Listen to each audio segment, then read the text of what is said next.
Greetings, my lovely senators and inductees. It is I, Coinstamp. Most people call me Coin. And welcome back to another episode of The Legend of Zelda Breath of the Wild. Wow, it has been a hot,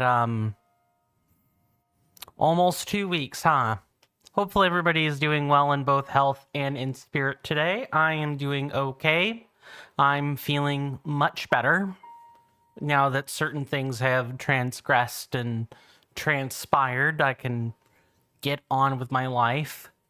Sorry, that sounds dire than it is. Just had to take care of some things. Before we, start the scene and everything, I will go ahead and just thank all the people who have had gift subs donated to them or, have actually subbed themselves. I'm extremely thankful to the 6 people who I will contractually read now. Thank you to Axel LPS / Devious Grace. Thank you. I guess I should say thank you to Devious Grace for the gifts to Axel LPS, Rasby the Player, and Sizzling Seal. Thank you to ATB 1990 for the gift sub to Reaver of Bone. And thank you to both Brightwell and ATB 1990 for their subs this month. I try to read out the plaques of current subscribers every day. Because that's my way of giving back to you. Think of it like reading out the patrons and subscribers done at the end or the start of a video or wherever. It's the same thing. I don't have any current one-off donations at this time, but I do want to thank people so much for their donations in the past. It has been incredibly helpful, more than words could possibly express. Hey there, Champion Rivali of Rito. So no fear, the best champion is here. Yes, it is. And, oh, I had a command for this. Hang on. What's the command again? It's been a week. It's been over 10 days, everybody. The command would be, this one.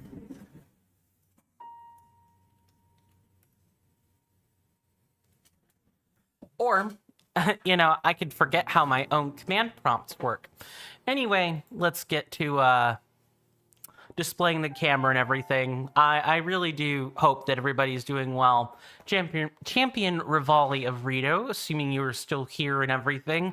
How are you in both health and in spirit, body and mind? I hope you enjoy your stay and everything. I really do mean that. I want to get the bookkeeping out of the way, and then we can get started on our hopeful wrap-up of the Akkalan Expanse / Highlands, and we can move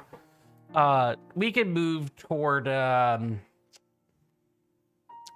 we can start moving toward the Gerudo Wasteland. There's that little sliver of a region above it that we need to do first, but that shouldn't take all that. It might take us one stream. It just kind of depends. So, bookkeeping. First, I would like to really and truly apologize. That man is the scum of the earth. I am so sorry. And hey there, Sizzling Seal. Good to see you. Much appreciated for that redemption. Thank you. Thank you so much. Hopefully you were doing... hopefully you're doing well. I don't know why I hesitated there. I hope you're doing well in both health and spirit, and I hope you enjoy your stay, good sir. How have the streams been going? Hopefully well. If you guys don't know Sizzling Seal and everything, I don't... It's definitely been a rough 10 days. I think it's been 10 days since I've last streamed. Yes, something like that. If you guys don't know him, go check out his content. He works super hard on his content. He streams when he can. And I did get a chance to watch the FF14 clip that was recommended to me earlier. If you guys want authentic reactions to Final Fantasy 14 stuff, go check him out. To say that's the least I could possibly say. Here comes the shout out.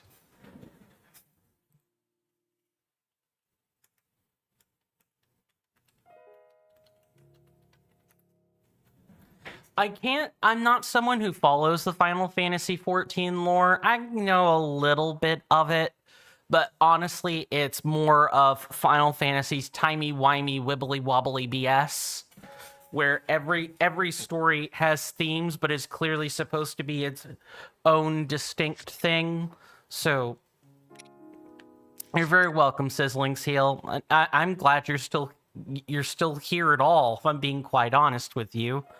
Because that was a whole 10-day disappearance. I really can't apologize enough for that. I was going to explain that prior to the reaction, actually, but yeah, Final Fantasy 14 story I'm sure is very impressive. I just can't say that I've followed along with the story so that I could understand just how tender and touching that clip was. I found your reaction in the clip tender and touching, but I kind of lost the sauce of the plot of that clip, so to speak. I get that it was supposed to be a touching moment between characters, but that's like a general observational inference and not and not it's not something I understand on such a deep level.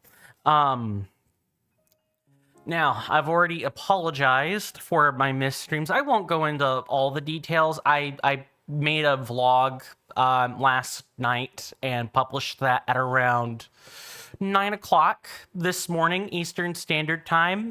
It's up on the YouTube channel. It's not long. I didn't really cover much. It's like less than 5 minutes. But I put the vlog out there. The bigger thing I wanted to make sure I touched up on is that on May the 8th through May 10th, I will be like out on a client job, so I won't be streaming on the 9th. What's up, Coin? Thank you for coming back, Bear Type. I really appreciate it. It's good to see you. Hopefully you're doing well in health and spirit. And hope you're safe when you're not at home, of course. I hope you enjoy your stay. And yes, please go do what you need to do. Thank you so much for even showing up in the first place. I need to get serious for a minute, and then we can go with the in-game recap. I hope that's okay with everybody. I wanted to put this in a Discord post, but I kind of think I just need to speak from my heart as opposed to scripted behind a frozen wall of text. I hope you're getting like the emotional discrepancy here. I am going to be putting in place a plan to flee the US. I'm going to be doing that on a more serious level. My first step in that process is to move to a state in the US that is more actively resisting what our current president is doing. That would be the state of California, but there are some others that are doing it as well. I have folks who live out that way, and I intend on talking to them about maybe possibly, moving coastlines, and that's going to cause a whole bunch of disruption in the content that I make, publish, and so on. I'm not asking for help in this. I'm merely explaining what I'm doing so it makes some sense to everybody. The other thing I'm going to do, and this is where you guys can probably get involved if you want to, and that is I'm doing my own research, but I'm always looking for places to maybe check out refugee visa type requirements, If you guys know of any places that are refugee visa friendly, I'm all ears. If not, you know, I'll be here doing things until I can't, just like I've always done. That's never going to change. Again, you guys will get a much longer post about what exactly I'm wanting to talk about. I'm kind of just wanting to prime people for that post more than anything. Because, and I guess I can explain the impetus for this. For those of you that have been following geopolitical news here in the US, because, you know, whether people are sort of divorcing the US or not, things that happen here can very much impact the rest of the globe. And so I hope people have been following the news. But RFK Jr. decided that he would start working toward a tracking app for autists. Don't know what that is yet. Don't know much more than that's what he said, and everything. But I don't like that. That feels very much like the Gold Star of David in Germany during before World War II, when Hitler made the Jews wear a gold Star of David to identify themselves. This feels very much like that. I know when I went to go renew my permit a couple of weeks ago, one of the questions that asked was in relation to autism. Granted, it was an optional question, so I didn't fill it out. But had I filled it out, there would have been a pink card put on my permit. I do not want this, because that is very much here's the Gold Star of David. This is the autism coded version of that, and I don't want that. I don't want that on my card. I don't want to be represented in that way, because all someone would have to do is look for the pink star on the card, and then the next thing I know, worse things are happening to me. I don't want that. So, sorry, this is an awful way to start an episode. This is an absolutely awful way to start an episode. I'm wanting to get out that there will be some content disruptions. Obviously not right now, but a bigger disruption will be coming.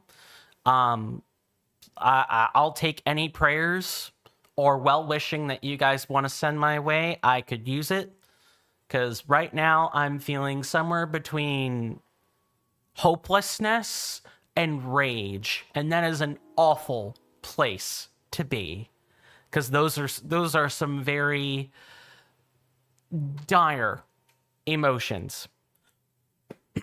That said, I'd like us to have some fun today, and maybe take my mind off of circumstances here in the US and the equally shitty circumstances across the globe. I don't want people to think for 1 second that I'm going to throw a pity party. I'm not. I don't want pity. I'll take sympathy if you've got it, but not forced sympathy. I don't want people feeling sympathy for me if they have none to give. That's totally fine. There are worse things in the world than a white person getting ready to feel the acts of persecution when there are people who have been killed for honestly much less.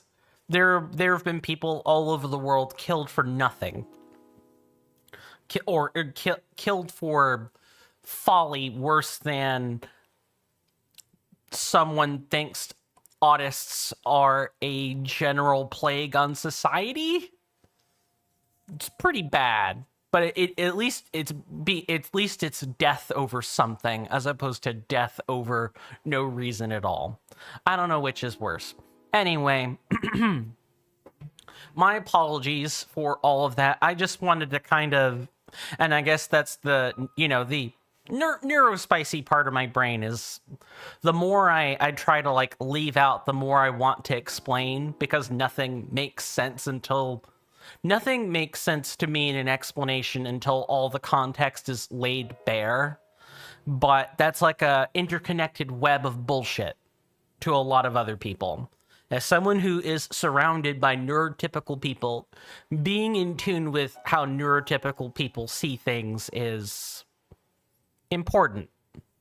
Not only that, but I just kind of am. So I do my best not to fall into the trap of explaining things unnecessarily. He says while taking 15 words to say the same thing. I am a contradiction and I contain multitudes. I contradict myself. Bingo. Now, the recap for the game. On to more positive things. I would like to refrain from talking geopolitics today at all, if possible, other than that segment I got out at the beginning about why things are happening the way they're happening. That's all. Today, we are going to be... I forgot. Recap. Last time, we explored the Akkalan Highlands and began collecting some of the Korok seeds up north. Like if I go and look at our map here, kind of up north, we kind of started traveling north to collect all these. And surprisingly, there aren't that many clustered together in Akkalan. Most of them are separated. There's a lot of, traveling from one point to another to get the Korok seeds. That's mostly what we did. Today, we're going to do more of the same thing, and hopefully we will get the 136 total Korok seeds done relatively soon. Piddling away 15 minutes not included. One last tiny bit of bookkeeping I wanted to mention before moving on to the actual gameplay is I made a new channel point reward. If you guys look in the channel point redemptions, if you're on Twitch, I actually did two things. I'll take that back. Let me talk over the really tiny thing first. And then I'll deal with the other tiny thing. If you look, there has been a color code change. The native Twitch rewards that I cannot do anything with are color-coded black. I did that to make it really, really clear that these are the things that are going to be there all the time. Even if I activate the kill switch, which, go ahead and just... I made a few cue cards for myself, so I knew what to say when activating these. Let's kill the soundboard, please.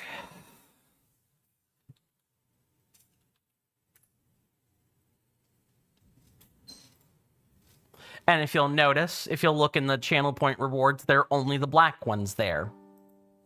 Neat, right? And then, let's restore the soundboard, shall we? Or shall we restore the soundboard?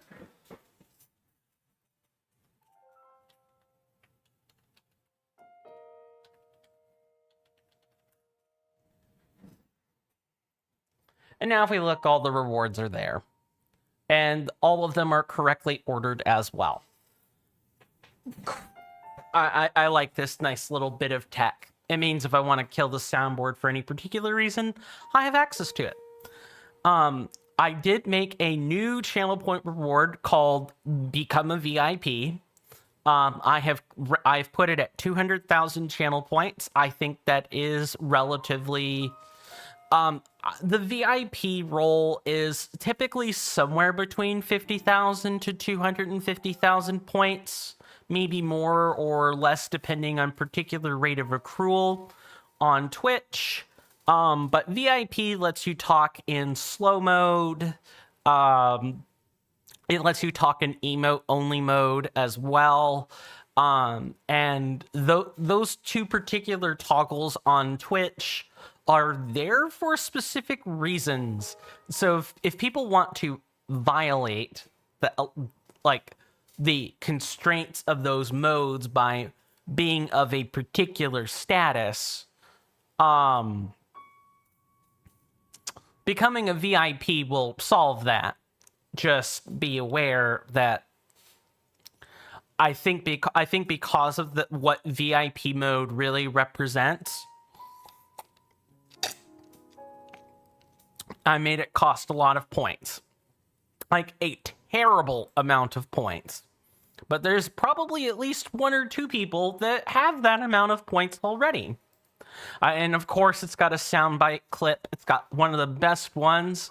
I've been getting a kick out of watching old World of Warcraft release trailers or cinematic trailers, and one of the ones that I really liked was the Battle for Azeroth trailer, where Sylvanas and Anduin had armies and were fighting it off.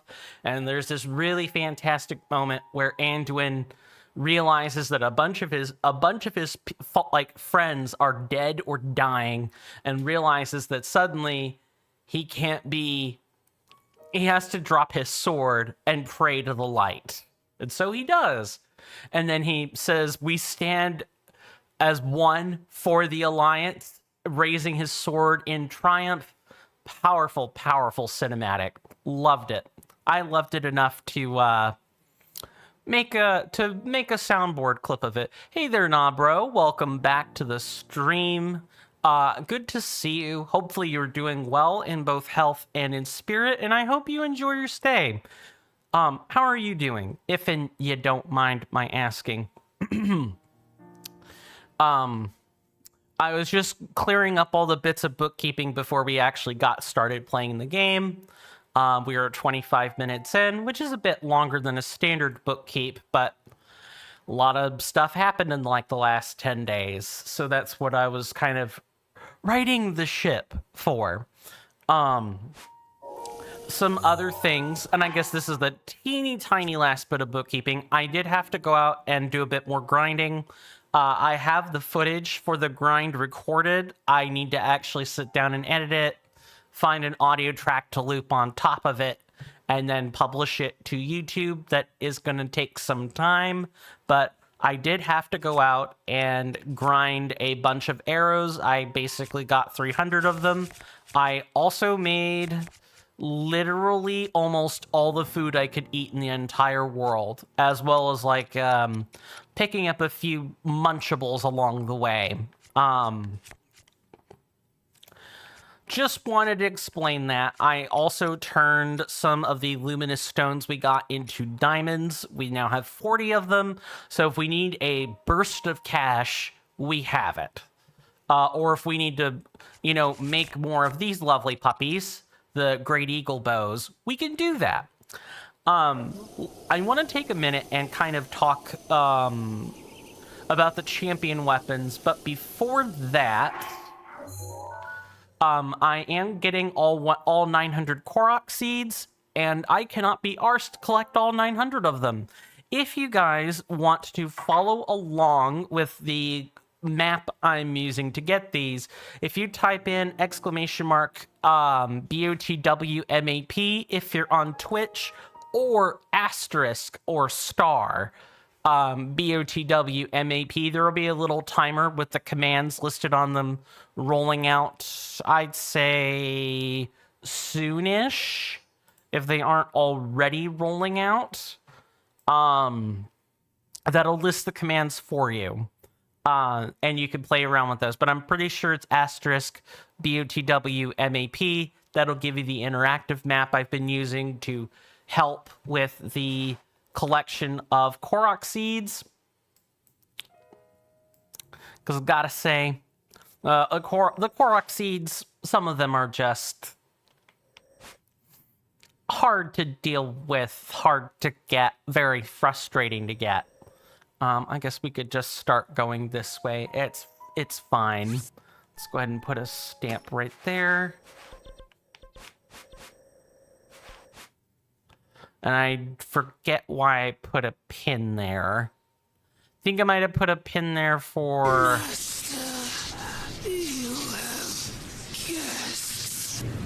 Oh, do you hear that rain? Thank you so much for coming in, Avappy and beautiful people. Hey there, Axel. Avappy, hopefully you are doing well in health and in spirit. How is your stream? You're new here, so hopefully you're doing well. And hope you enjoy your stay. What's your, how'd your stream go? I guess I'll go ahead and pour out a shout out.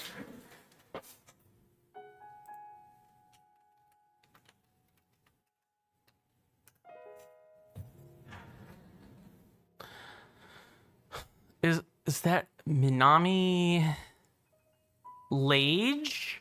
I'll have to look at the Twitch page later to get a sense of what the stream was. But yeah, hopefully well. And thank you for bringing the friend here, Axel. I really appreciate it. And guys, if you don't know Axel LPS, please go follow them. They work really hard on their content. For a while, it was retro stuff. Or Breath of the Wild, and then it became Breath of the Wild, or not Breath of the Wild. It became Alice Return to Madness, and a couple of other things. But yeah, please go check out Axel LPS as well.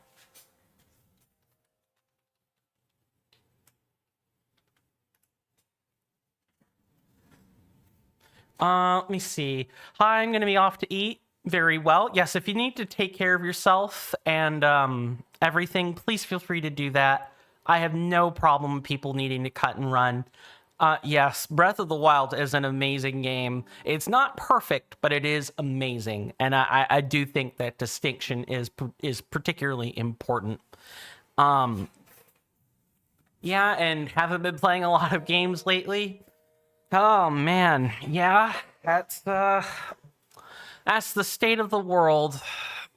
Everyone gets caught up doing the busy. You're very welcome, Axel. I apologize for not, being around very much.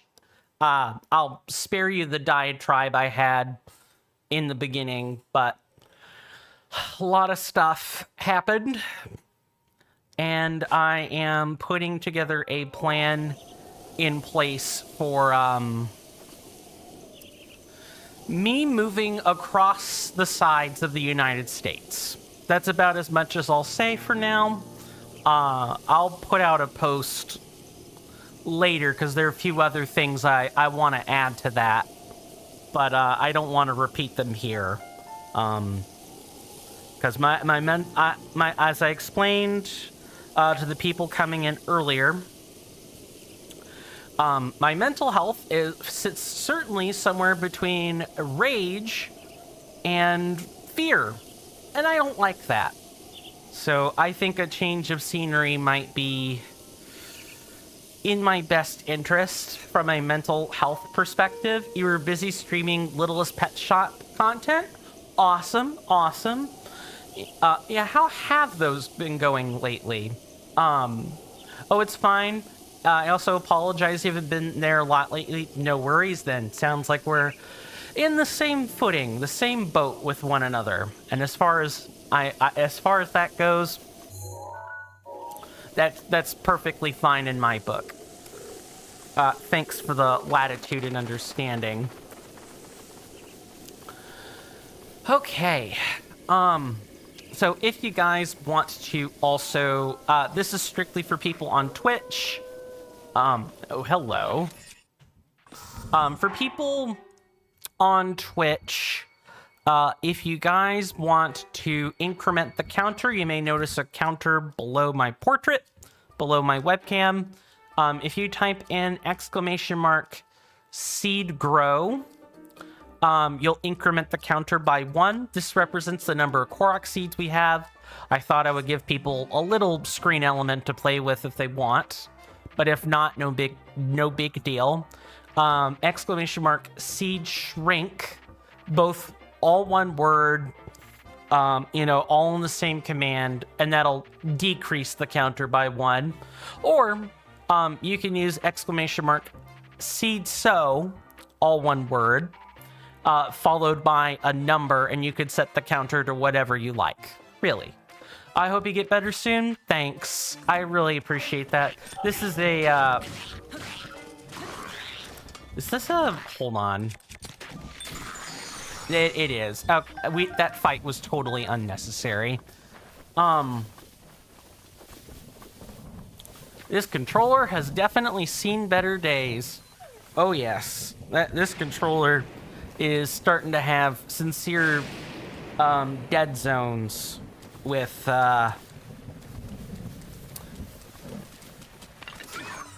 sincere dead zones when I flick the stick up. It didn't used to do this before. I'm definitely in the market for a new controller, but that'll have to wait. That'll have to wait big time.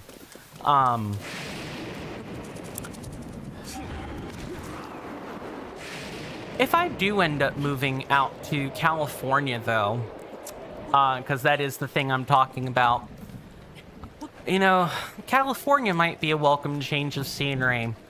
Because as someone who was on basically the United States, like, East Coast practically his whole life, and the only spot he's ever been to is, like, Texas,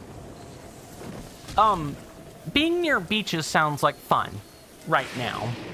Although that's obviously counterbalanced by the wildfires that are out in Cali. Although maybe not as bad as the wildfires out in New Jersey. Where are these land octoroks? Here.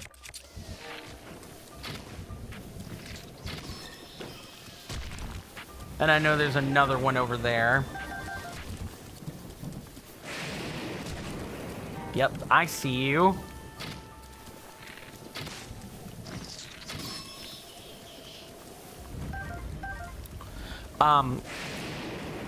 If you're interested, Axel, I did this little bit of bookkeeping as well, but I'll repeat it again because I know you were asking about, you know, when we're going to be stepping into the Gerudo Wasteland. So we pretty much have a little bit of stuff to do in Akkalan. Then we have this region over here, and that'll probably take us a stream or so just to kind of do it all. And then the very last thing to do is to go into the wasteland, get the tower. So in about 2 streams, I'd say, is when that whole journey is going to start. And the wasteland's going to be a fun, unfun place, depending on your perspective of it. I see you over there. Just figured I would repeat that bit of bookkeeping. We may have talked about this before, but how did you enjoy the wasteland? Also, I'm trying to... Where's this Korok seed at exactly? Okay, I'm looking for a tree. It's kind of hard to look for that. Oh, I spotted the tree. Okay.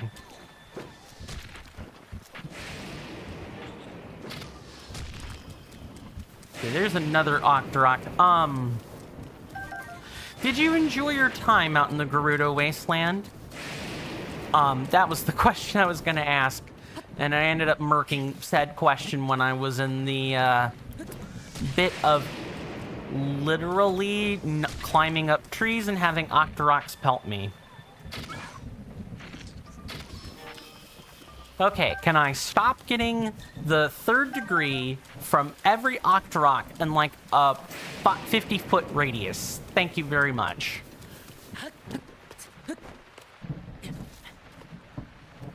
Yeah, okay. I need to like swap a controller or something.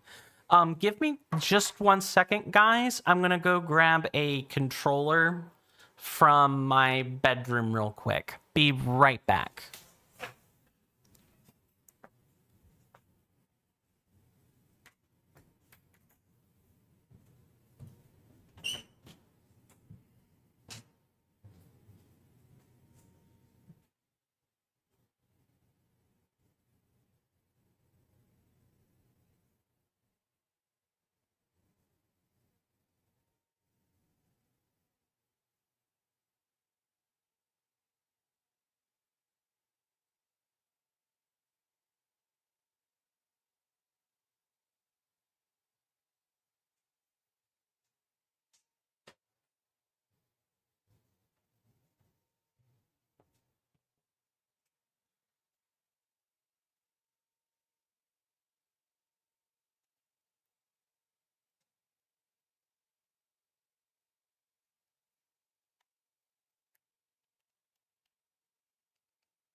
sorry you guys saw all that.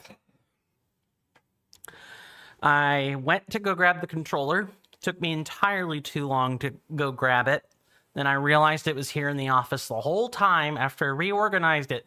Oh, yes.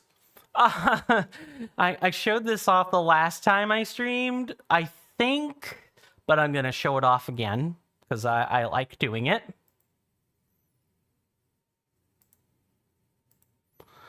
Ta-da! This is my... I mean, nothing much has changed, although I will note that if I slide out of the way, there used to be a big bed. If I can ever get the orientation right. Over there in that direction, behind my chair. Used to be a bed with a fleur-de-lis style cover on it. Yeah, that's gone. That trundle is out. I hated that thing being there. It's not out of the house, but the trundle is gone. And I feel so much better now that I have this space to be in. And of course, now that I know, now that I've said things about, you know, possibly moving to the West Coast, it kind of makes my office reconfiguration pointless, but I'm going to enjoy it while I have it. Yeah, so a fun fact about Coin for just those that don't know. I'm a minimalist when it comes to furniture. Like, I don't mind the wall posters or things that are on the wall and are just kind of there because they don't take up a lot of space, right? They don't take up much space. You can still use the actual space of the room for furniture that has some kind of function or purpose. I don't like just knick-knacky stuff lying around. I even something like this.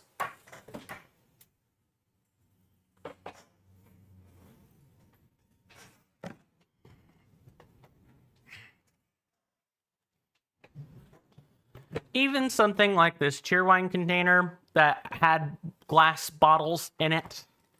If I'm gonna keep something like this, I'm not just gonna put random stuff in it. I'm gonna make it useful. And in this case, if you guys can kind of see it, there are pens, pencils, highlighters, markers, all that fun stuff. All I had to do was take the container, tape it up a bit.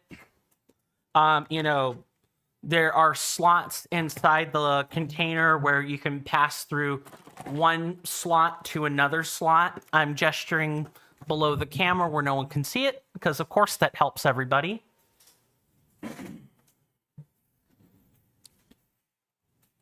But I took a little bit of doctoring to a cheerwine like container and used it to house some things. Let me clean up my space.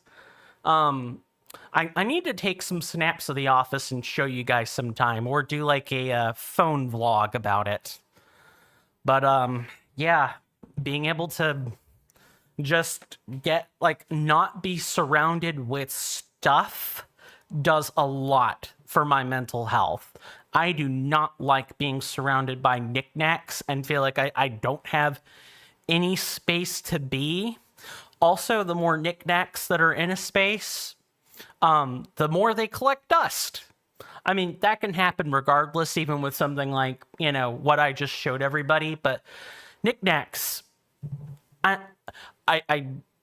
this comes across like I think people that are collecting objects are dirty, dusty people. No, not at all. I could never be someone who has a collection of just stuff lying around unless the environment was very curated or I wasn't in it very often.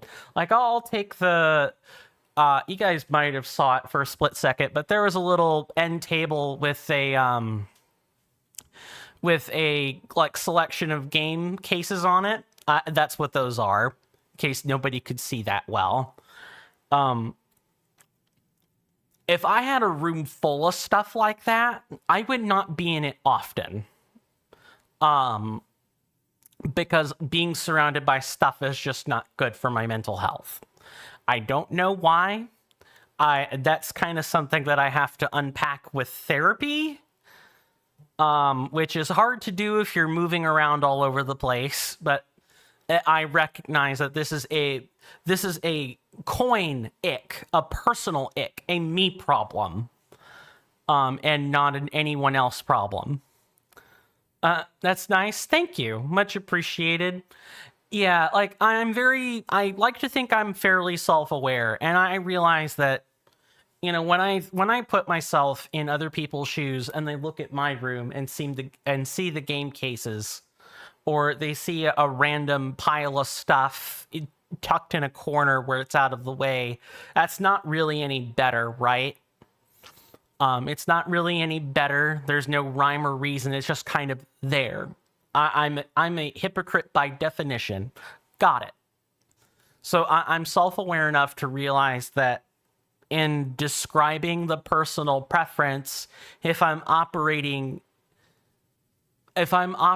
counter to that preference, it makes me seem like it like I'm not telling the truth. I'm very self-aware in that regard. So that's why I think framing those sorts of things is just important, so that people understand that I'm not contradicting myself for no reason.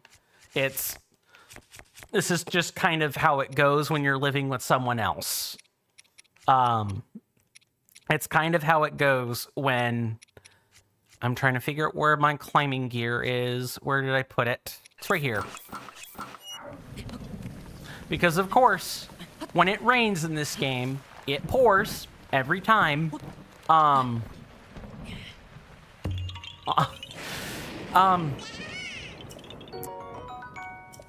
I'm curious as to which seed number we're actually on, because I'm pretty sure it's not 740. Yeah, the game doesn't know small rain, right? It only knows... I guess it's not quite true, right? What I have discovered is that it is regionally dependent. So weather in various regions of the game it's kind of on not exactly a set schedule, but there's like a table it pulls from. And Akkala is so regionally diverse that it just pulls from all of the possible weather staples in the book. All of the natural ones. Not anything specific to, say, the desert, where the sandstorm is possible, or in Death Mountain, where that's possible. Like, it doesn't rain much in the desert, which makes sense, right? The desert's a very dry place, and if it starts raining in the desert and it rains for long enough, you don't have a desert anymore.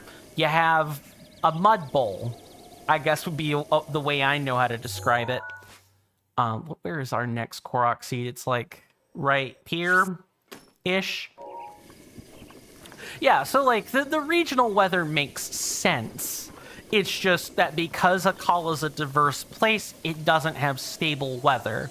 Whereas places like the plateau or in Necluda, that's where Kakariko and Hateno is Necluda. Those places are relatively stable. Their weather is consistent. It makes sense. And of course, there are also random weather events that do happen from time to time, but it all pulls from a table, I guess is what I'm trying to say. It all... Where's all my attention coming from? Stop. I saw you over there.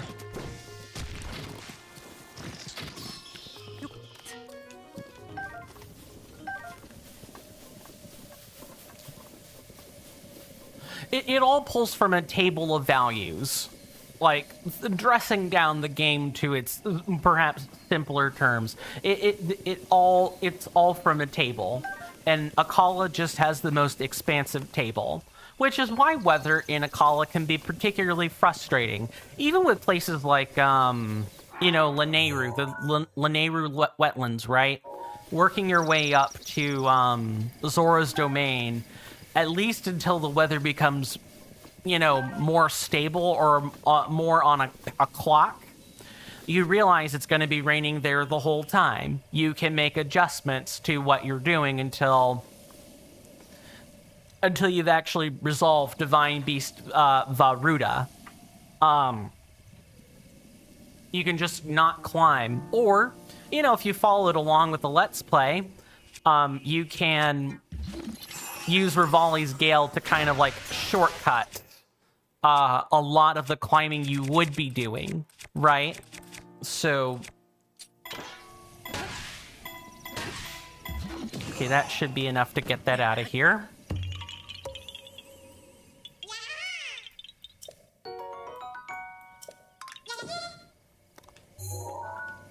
Okay, and now what we're actually going to do is go back up to Tumlea Heights, just make sure there actually are not a terrible amount of Koroks up in this region. It's concentrated more toward the edges. 305.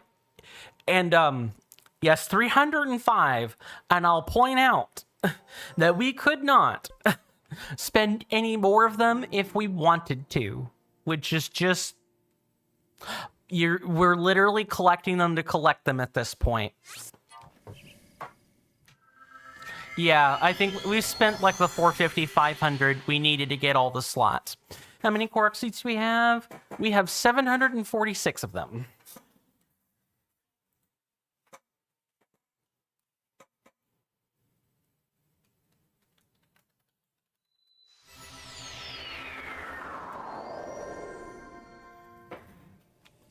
Yeah, we just have the rest of them here. We have whatever is in this little sliver that's over here. And then we have the wasteland, which should have, ideally, if I've been following my map appropriately, we should have them all. If I have to go and hunt for a Korok seed, I'm gonna be incredibly frustrated. And I know there are a couple of them where we've gone around and attempted to do them and could not do them for some strange reason. So we will be making a pass through to get rid of those. But for the most part, we haven't really found a seed we couldn't do yet. Which, thank you. That is insane. We did collect those. We did collect those. Okay.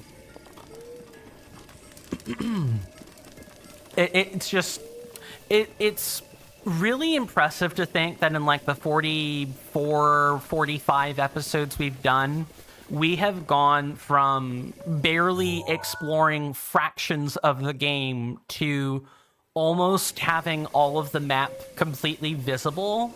And in large part, the only things left to do would be the DLC 1 and 2, both of them. And, oh, hello. What sighted me from over which way? Ah!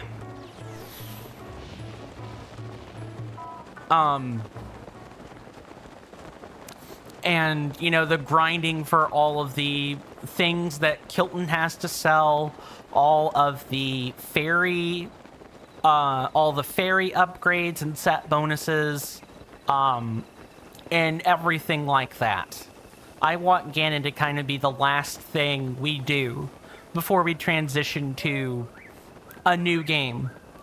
I promise that everyone's voting has all been worthwhile. It's all been building up to this moment.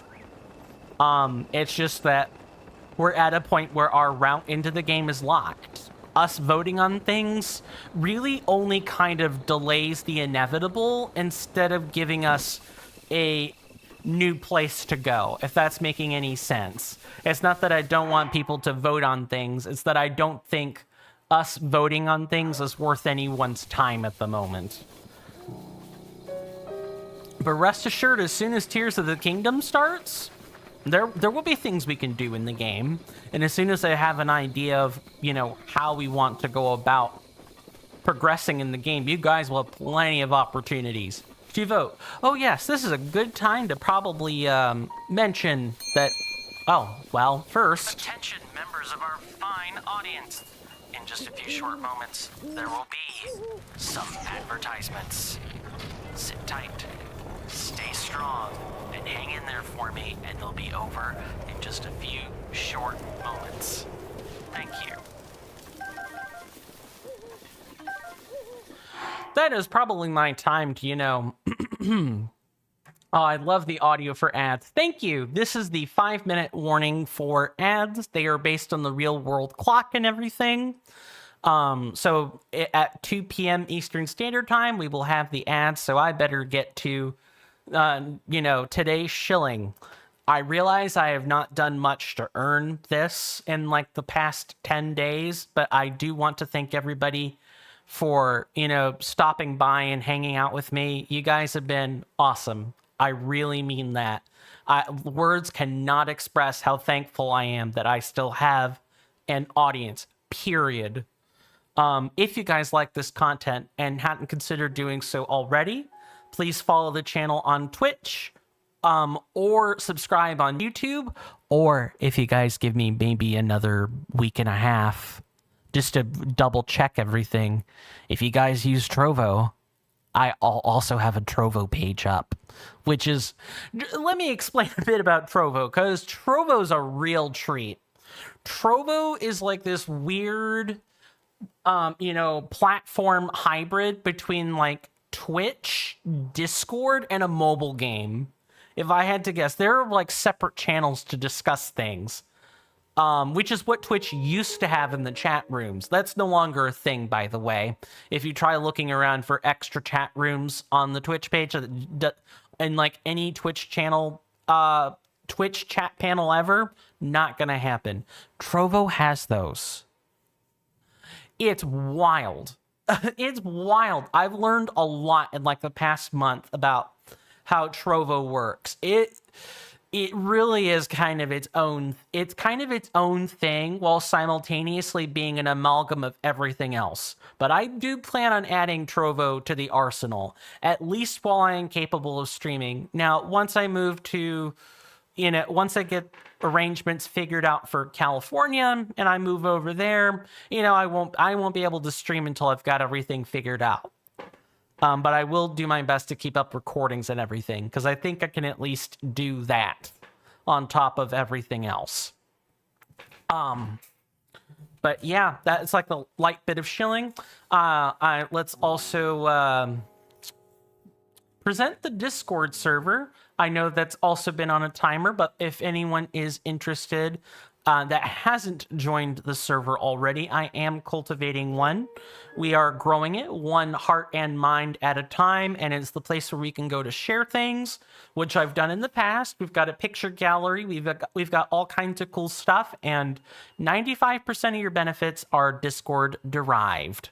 So take a pleasure in that. Here comes the link.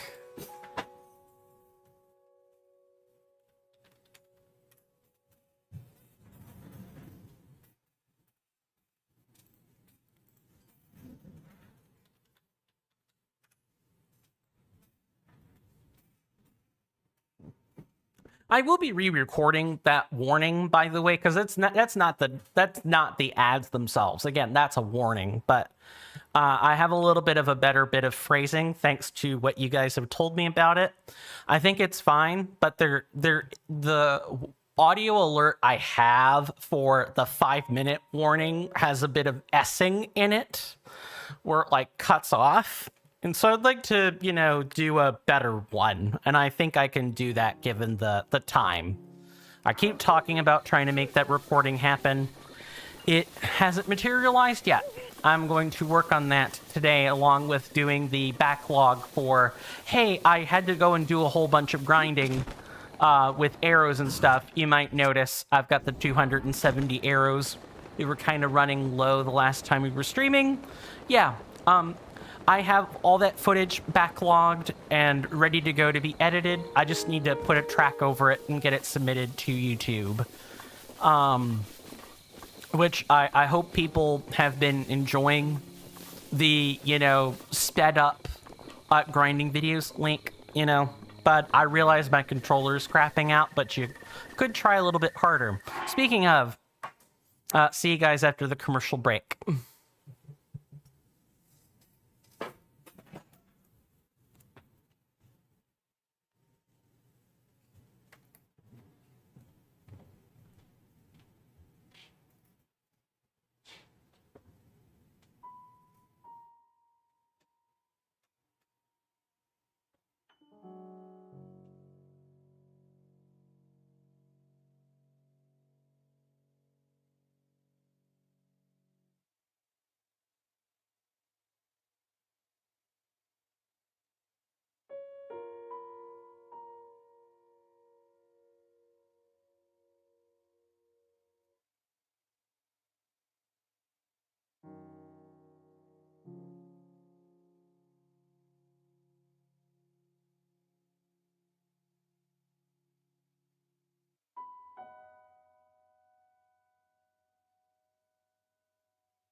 Sorry about that, everybody. I am back. I had to do a few things. I'm going to check the controller again, and then we can probably pick back up. Thank you so very much for the welcome back, Sizzling. You mentioned you were playing Monster Hunter World? Or Monster Hunter. Oh, just Monster Hunter. Which one, if and you don't mind my asking? Merely curious. Let's see if there's power in the controller.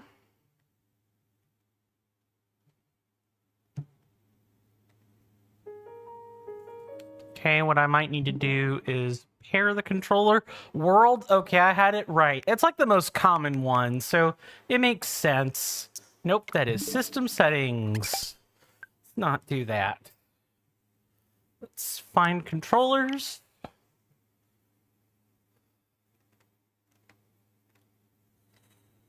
Sorry, I'm trying to get one that doesn't, like, have damaged dead zones in it.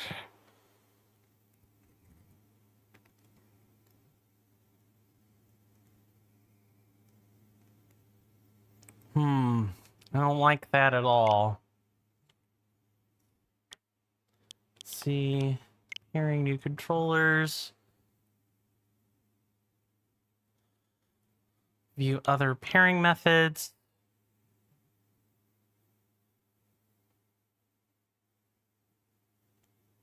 Close the screen and select change grip order. Next screen, hold the sync button.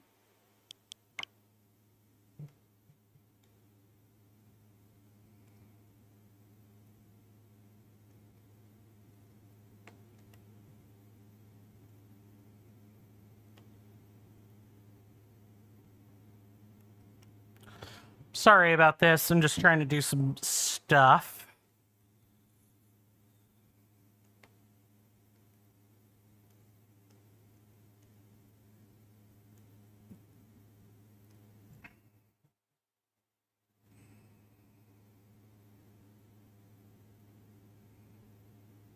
I'm gonna have to replace controllers.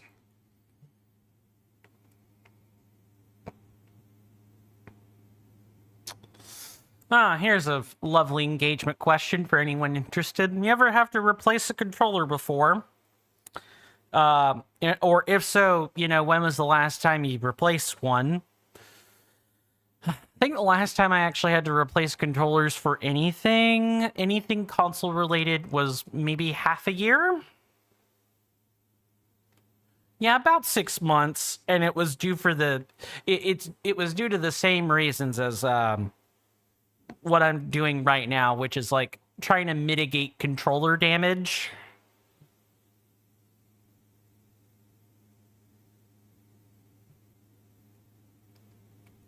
Maybe I can't be holding the buttons. Yeah, so just pressing the little button to sync just kills the controller as soon as that's happened. I don't know what's going on. I mean, not charge it. Yeah, doing that just kills it, like straight up. I wonder if I'm gonna grab something real quick.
There we go. That took entirely too long.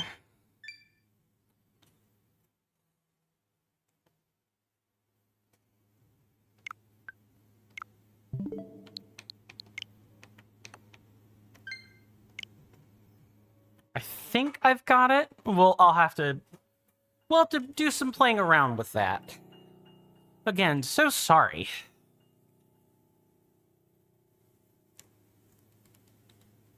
Just tried to fix a bunch of stuff. Now I got to be extra careful not to jerk things around too much.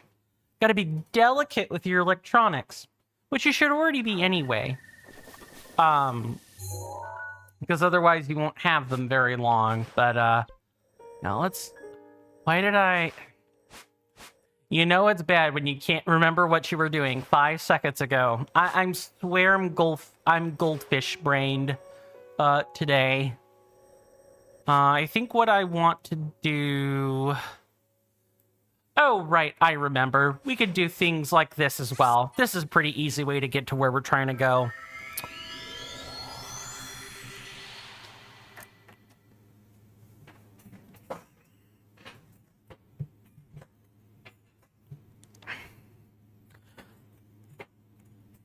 Okay, I think I'm all positioned. I swear when I want to do something, 15 things change. It's the qualms of being in an office and, you know, having not exactly up-to-date office equipment.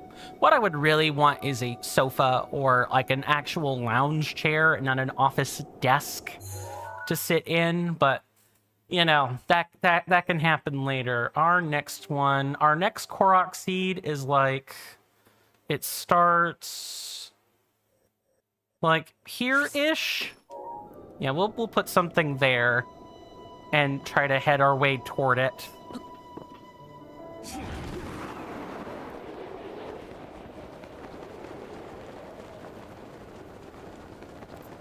So, I've sort of taken, you know, a couple of weeks to just kind of focus on Twitch stuff, and I think I'm a lot better for it.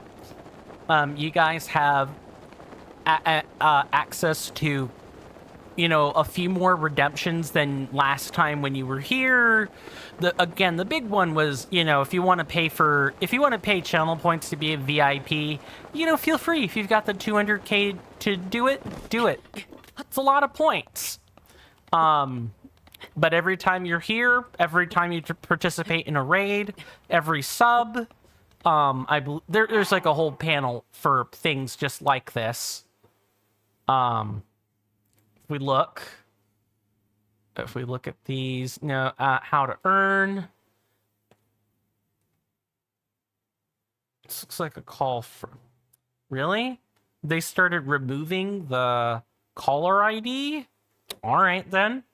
Yeah, there are lots of things. You get a 20% multiplier for a tier 1 sub. You get flat amounts for special bonuses, raid participation, and so on.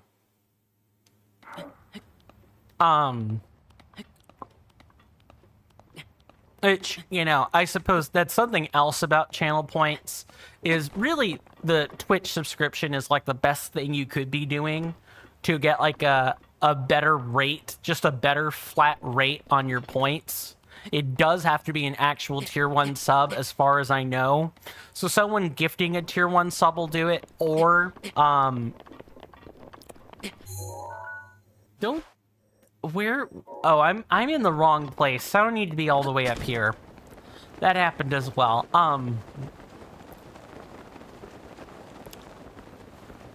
Shoot, I forget where I was trying to go. Or say. I forgot what I was saying. Right. Channel points. It just, you know. The little baby shill. It happens. Okay, now where's this game gonna make me go? Oh, I think I know where. It's gonna make me go up there. Makes sense, I suppose. Let me switch to a single target bow, if at all possible.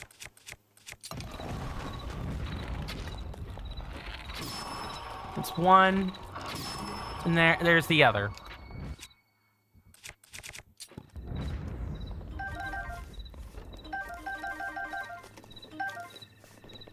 Yeah, this feels better. Okay, so I don't need to replace any controllers quite yet. I just need to dispose of some damaged ones. Unfortunate, because the controller that was damaged was, in fact, quite new. Or, you know, within the last 6 months, but that is what it is.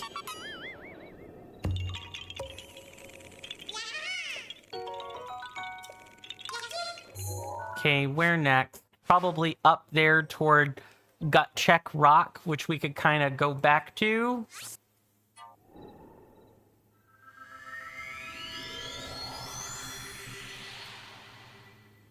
Although, didn't we get the Korok seed that was there? I could have swore we did, but maybe we didn't.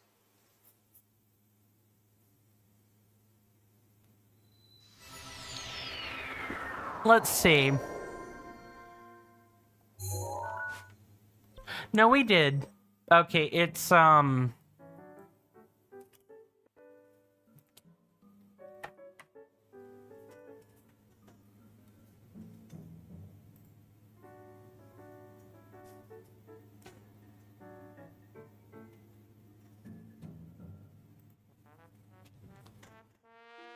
Well, my apologies about that.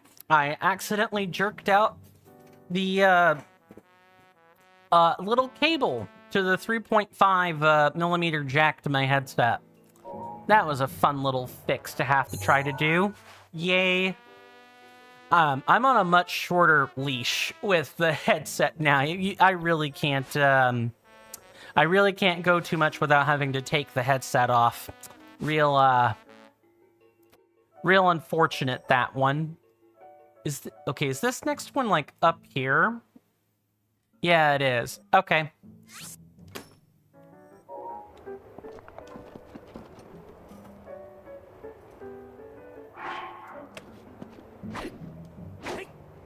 Except the sound's a bit borked for me.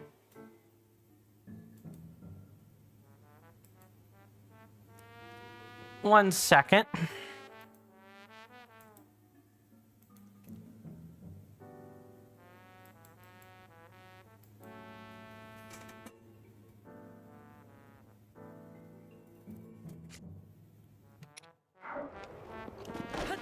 There we go. I would much rather do a janky solution of pulling cables than a more complicated program technical solution. All right, let's get to getting these next Korok seeds. Which are going to be over here. Ooh, that looks like a tree house, a bokoblin tree house.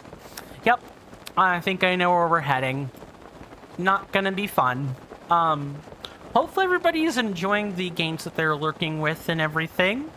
I know a couple of friends of mine have Monster Hunter World, and Monster Hunter World sounds fun. Now I have Monster Hunter Tri, which is, I guess, is a 3DS title. It's on my case back there. I can go look it up if I need to. But I enjoyed a bit of what I played in Monster Hunter Tri, but you know, by the time I actually got started trying to play it, nice.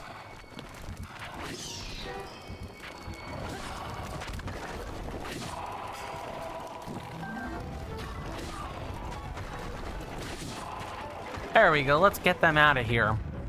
By the time I started trying to seriously enjoy Monster Hunter Tri, it was already kind of a dead game. There aren't really too many people playing it and so on. So I kind of just opted out of the Monster Hunter experience. For me, the multiplayer game I've actually kind of gotten back into recently is, Last Epic, which is like a Diablo 4 Path of Exile style isometric looter game. Really fun. Really fun.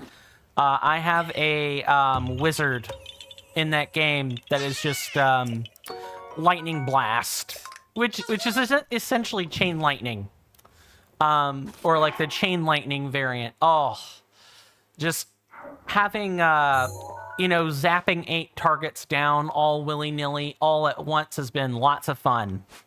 Lots of fun. If I've ever had a borked sleep schedule, that usually I try to pick up a game like that and, play it. I try to keep my options open. If ever I feel like bringing a multiplayer game to the stream, it will definitely be that one.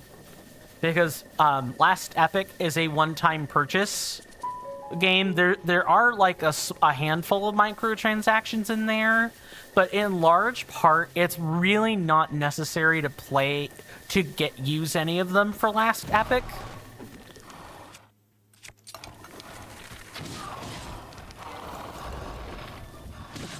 Nice.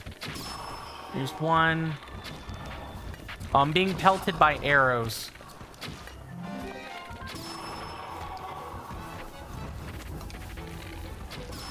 And there's the third one.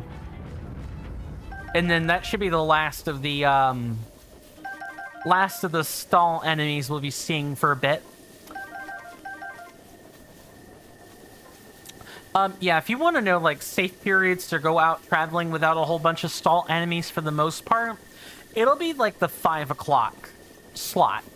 5 o'clock in the morning in this game to about 9 o'clock at night.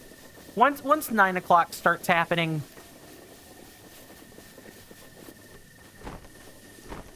Oh, no.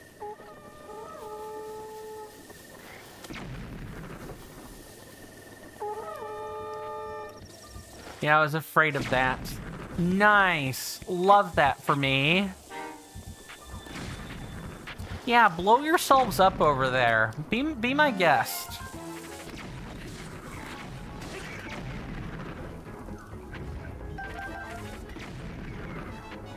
Man, you guys don't even... I don't even have to do anything. These guys blow themselves up.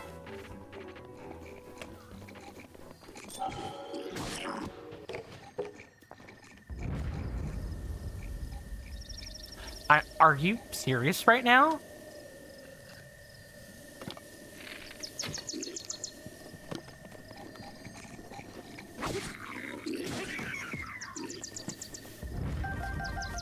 Wow. You know, the enemy AI in games like these can be rather silly when you can hide under a platform and enemies were like, where'd he go, where'd he go? Not realizing he's under the platform. Can lose notice or lose sight of you. I think that's really freaking hilarious.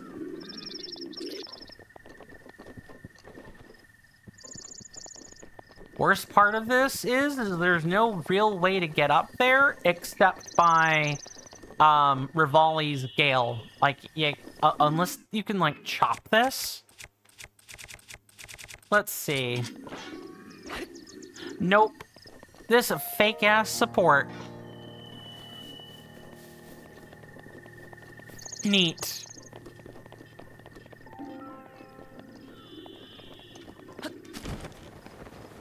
Yeah, can't get up there. And I've tried climbing this, but that's not a gap you can slip through. Rivali's Gale is now ready. Yeah, you literally just have to...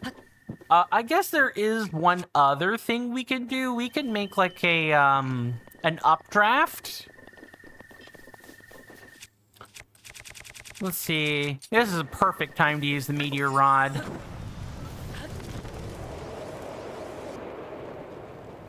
And now we can do this. This is another reason I recommend, you know, having a meteor rod on you. All the elemental rods are good. I've said this time and time again in the series, you know.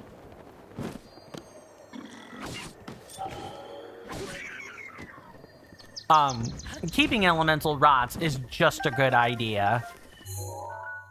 All right. So our next one is like south of here. Fine by me, I suppose.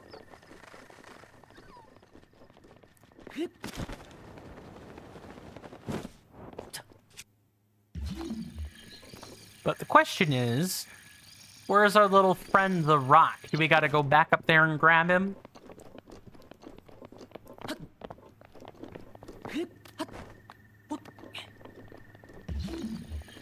Let's see. I know it's here somewhere.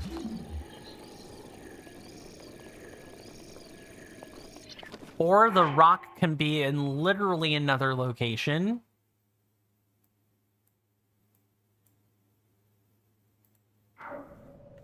Wow, this is...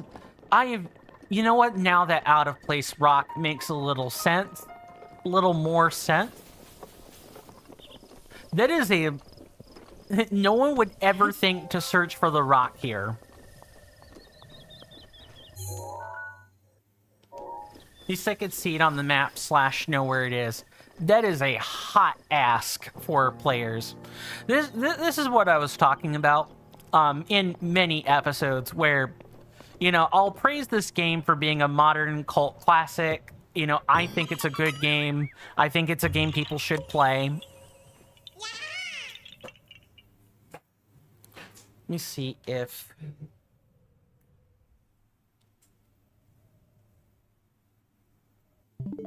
Let me check the controller here. Okay, it's fine for now. I'll have to put it on a regular old charger later.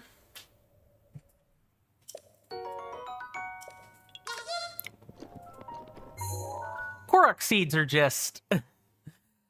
The Korok seeds can really detract from the overall experience of Breath of the Wild. And I think it's one of the few L's that Nintendo has taken in terms of its game design in like the last several years. You know, Nintendo of America games are $80-90 BS notwithstanding. And even if it's like $70, right? Like, because I know the 80-90 number is for Mario Kart World. Imagine still paying 70. That's like a Starfield number. And you know what? Starfield was a BS game.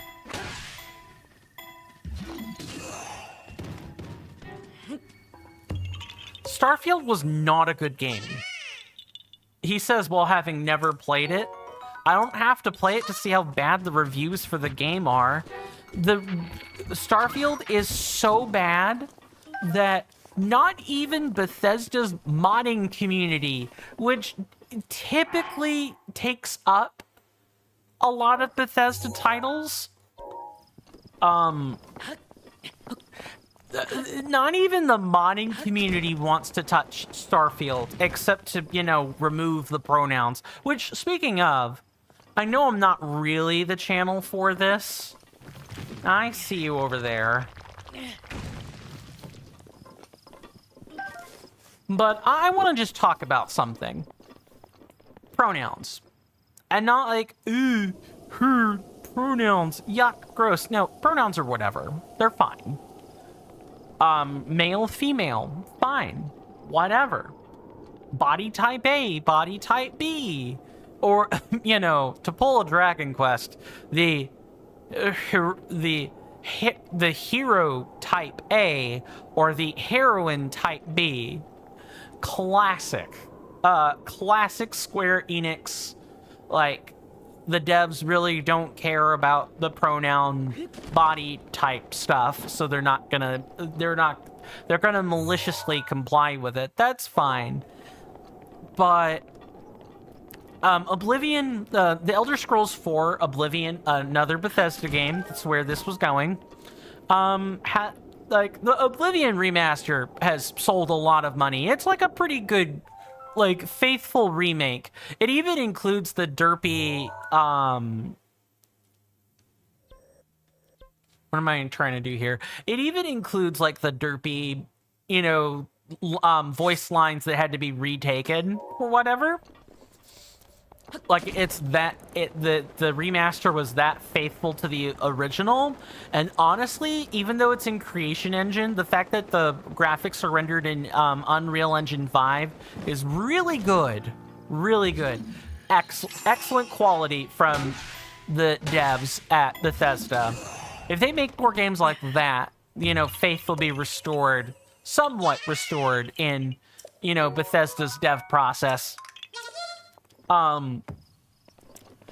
Someone made a mod that got taken off of Nexus Mods and then put back onto Nexus Mods, that changed the body type. We're gonna head down here. There's probably a Hinox here. If'n I had to guess. Yep, sure is.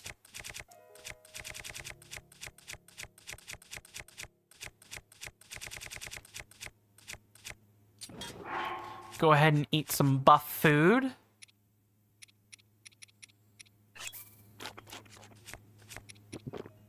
And then eat a bit of attack food as soon as I can find it.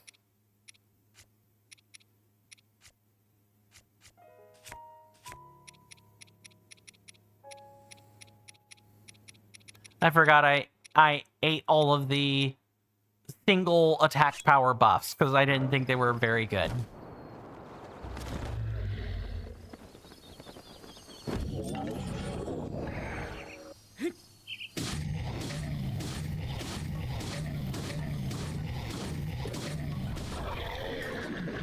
Goodbye, Sir Hinox.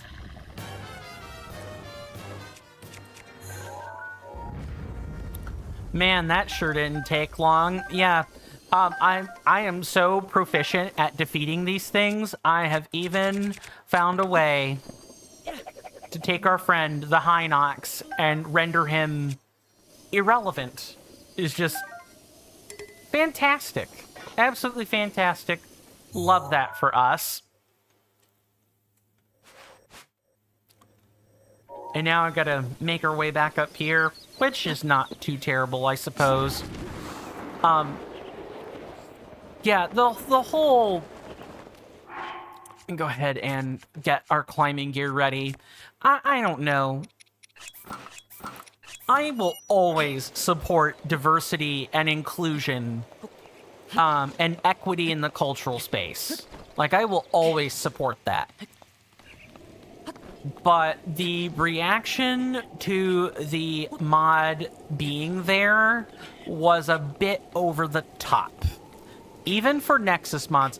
Hey there, J Gaming Animations. Skibbity. Here comes the Skibbity Riz toilet. Everyone's favorite. Hopefully you're doing well in health and in spirit, J Gaming Animations, and I hope you enjoy your stay. How has your content creation journey been going? If'n you don't mind my asking, and we need to, like, get a little bit of juice into the stamina wheel going. Awesome. That's good. Make any particular breakthroughs that you wish to share? Or has it mostly just been meh, more of the same, and, you know, just big number go up, which is also totally fine, I might add. I'm merely curious.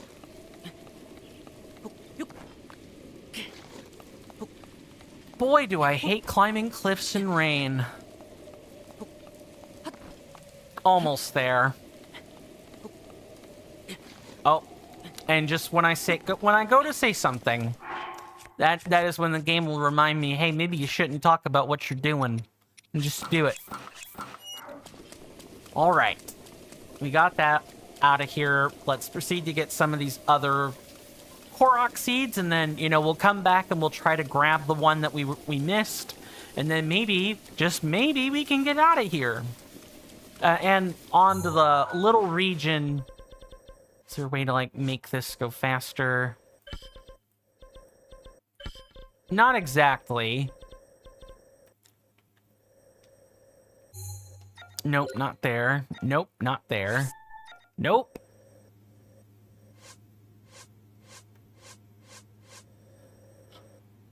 Oh, there's just a little bit of drift there. Ah, joystick drift. Fun.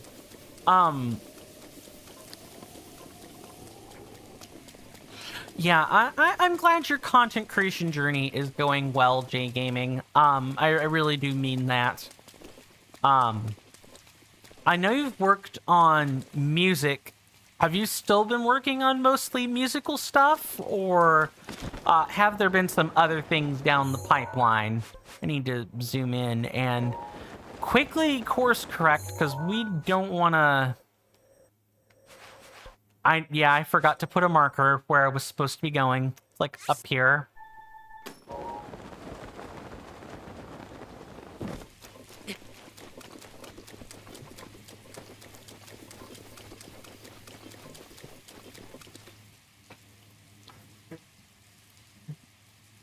It's always nice to see number go up, though, generally. I am an RPG enthusiast.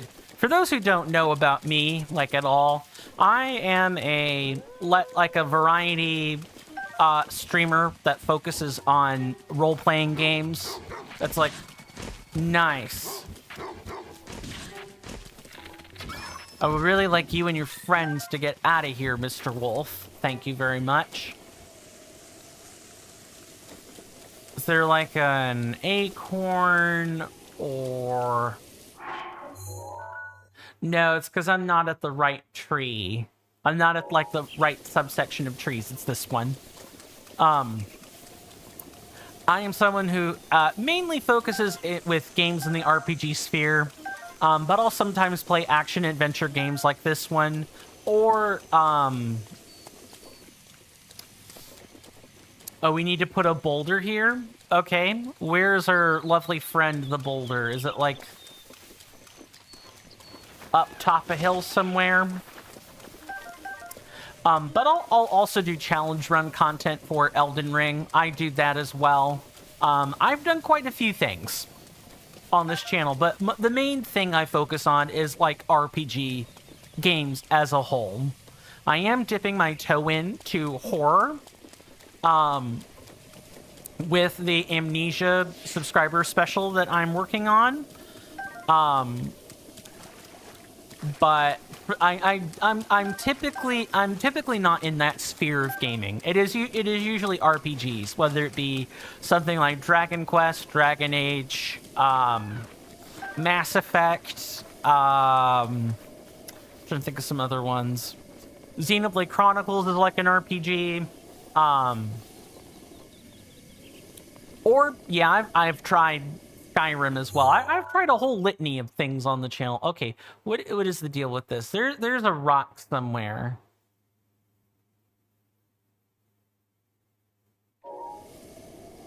Okay, maybe that might explain why there's a random rock across the way. So if we look... just like over here. There's like something here, which I'm gonna put a star by. And then we probably need to deal with the Lionel first. I'm pretty sure a blood moon has spawned. Right? No, maybe not. I could have swore there was a blood moon. Oh, right. I forgot. Yeah, let's talk about blood moons. So, blood moons in this game, because this is a guided Let's Play walkthrough as well. Blood moons in this game are an internal flag. That's how they work. You do things, you set the flag, and then you rest and it happens. The way you set that flag is, I believe, every 2 hours and 48 minutes of real, uninterrupted gameplay will result in a blood moon flag.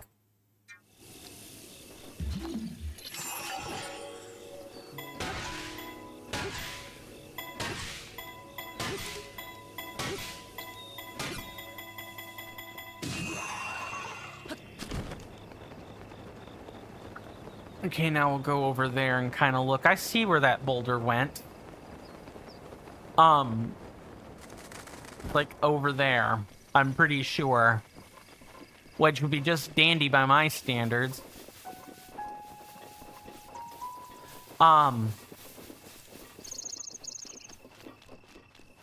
There are other things. If you kill enough stuff, it can force a blood moon. There are two different states of blood moon, I suppose I should say. There is the glitch blood moon, which happens when there's like a memory issue with the game. And so the game will check to see if there's a memory issue. And if like, oh, well, the memory is real, funny, it'll reset. It will force a blood moon on the spot. No!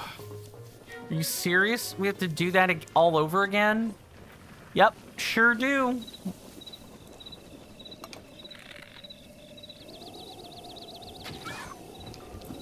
Yeah, I want you and your wolf friends to scatter, thank you very much. Sorry about that. Yeah, blood moons are really... it's a really weird thing. Because it's not like you can accumulate... You can accumulate things to make a blood moon happen and it just does. No, all it does is set a flag. That's it. The next time you would go to sleep or the day passes is when the blood moon will actually kick in. That's it. That's when it happens. I'm gonna get my cue cards away from the tea I'm drinking.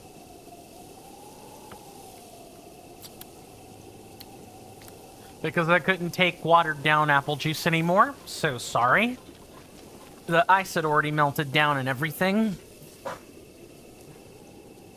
Okay. Should probably correct my posture before too long, but for now, it's fine.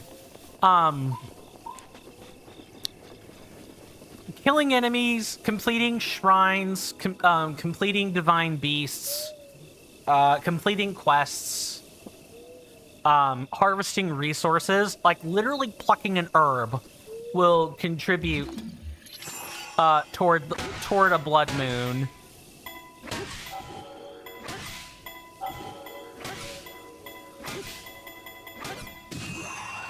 So since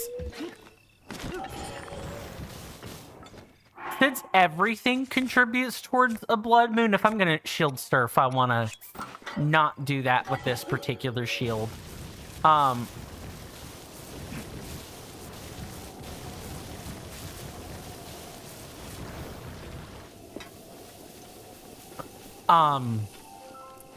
It's just a matter of time before the game is like, you changed too much stuff. Let me go ahead and use a blood moon and take care of that for you. Let's just do a little bit of a tiny knot to get that in there. Neato burrito. Yay! Let's go ahead and remove that stamp. Don't need that there. And then we have this one over here, which is a ring of flowers. That makes sense.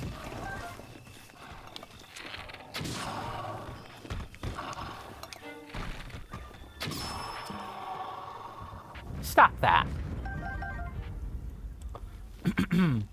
I think some of the game's like intrinsic workings are really cool, despite them being as simple as they are. Where's the fifth one? It's definitely somewhere. Yep.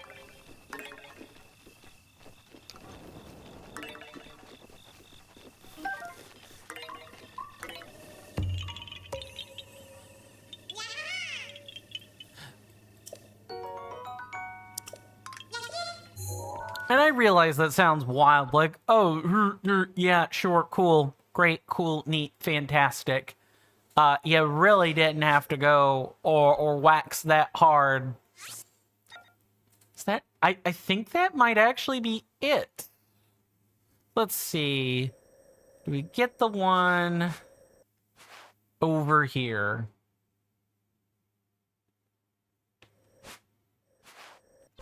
Got the one under there. I don't actually think we got that particular one. Why don't we... Is that... in the smaller set of ruins? Makes sense. Okay, let's put a pin there. And let's teleport a bit closer, and I'll update that count for everybody.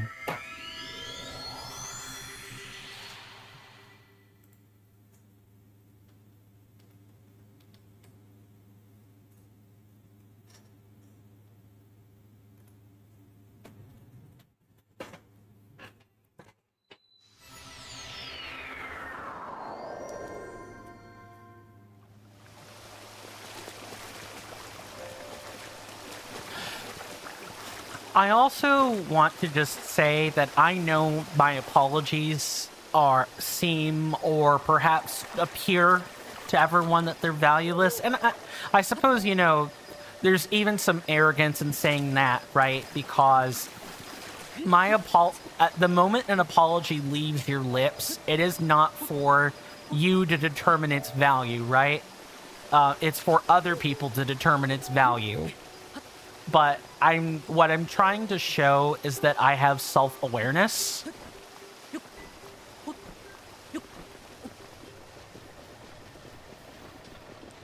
I have self-awareness. I realize that my apologies on missing my stream schedule for like the 15th time or whatever are not very... They don't seem very sincere. Because it comes from a place of, oh, I'm apologizing for the thing that no one cares about that much.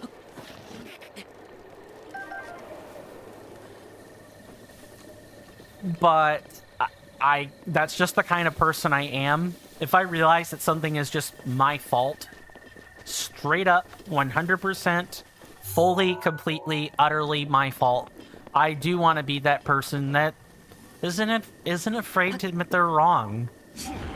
I think that's a large part of what's gone wrong with society today is nobody can admit defeat. Everybody has to look strong all the time. There's no room for anyone to be weak. For anyone, and by weak, I mean emotionally vulnerable, emotionally sincere. No one has room for that. And even when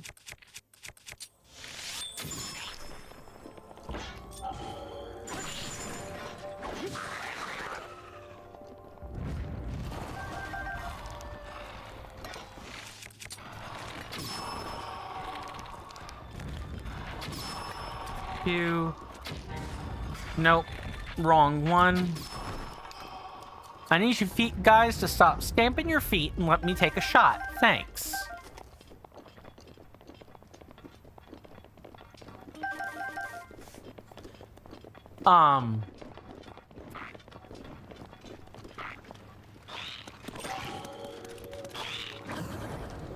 Nice try, Sir Zolthos.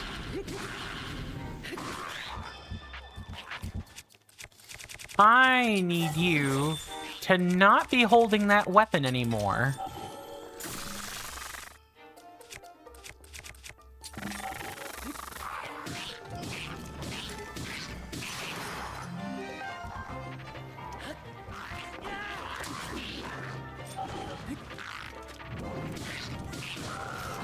Thank you. Good lord. I know I'm not the most sincere person in the world, I guess is the bigger thing I wanted to say. But I do my best to be sincere. You gonna come this way?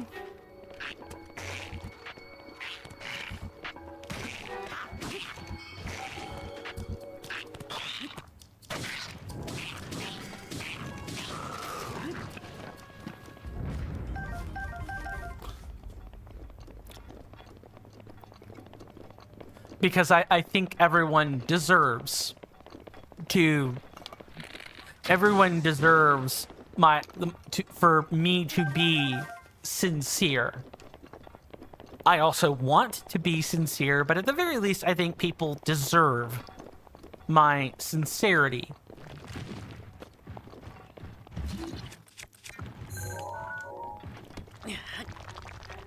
And I think consistency is just an important thing as well. When it comes to that, I definitely don't want to be accused of being inconsistent. You know, inconsistent on schedule, sure. I'll take that on the chin every day of the week. Consistent in terms of like values, no shot. 1, 2. Is there a third one lying in wait?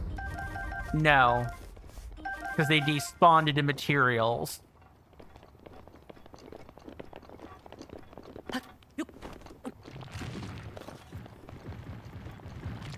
I swear everything gets out of the ground to come kill you.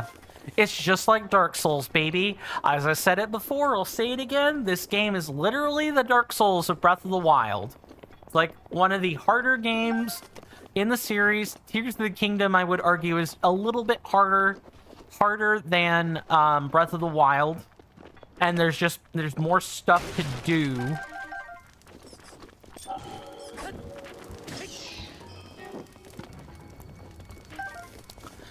And there's more individual challenges that have to be met as well. Like, it is, in fact, the harder game. Now,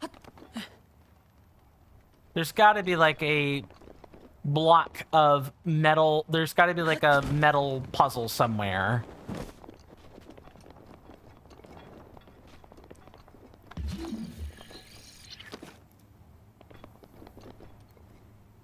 The only thing that makes sense. Do we have to carry it up to the big one?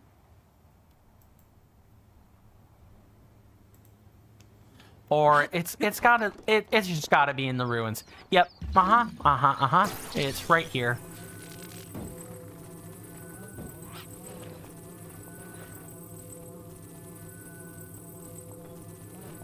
There we go.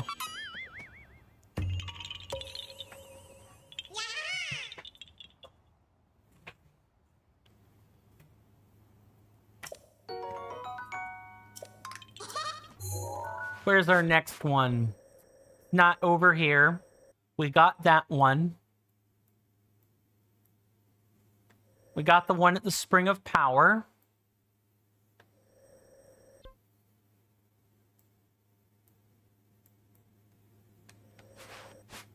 Got that one there. We got that one there. I know, riveting conversation. I think we're actually done here, or we're really freaking close to it being done. Got those on the edge. Got those ones there.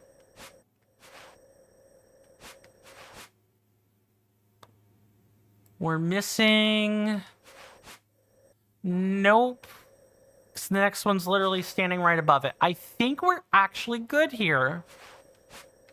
Apart from, like, the one we have to collect near Terrytown.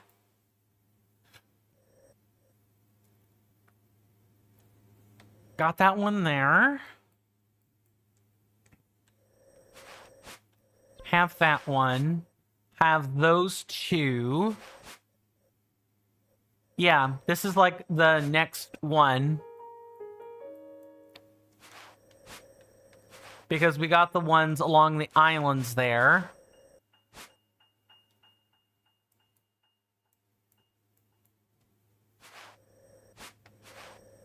We got the Grotto Shrine.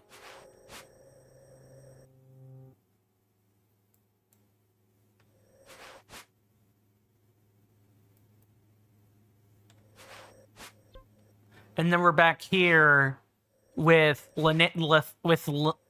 Lanayru region. So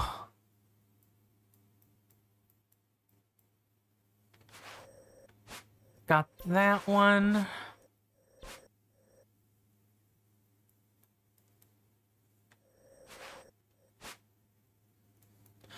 I'm really trying to do a double take on all these. I think that we've actually got most. I'm pretty confident we got all of them.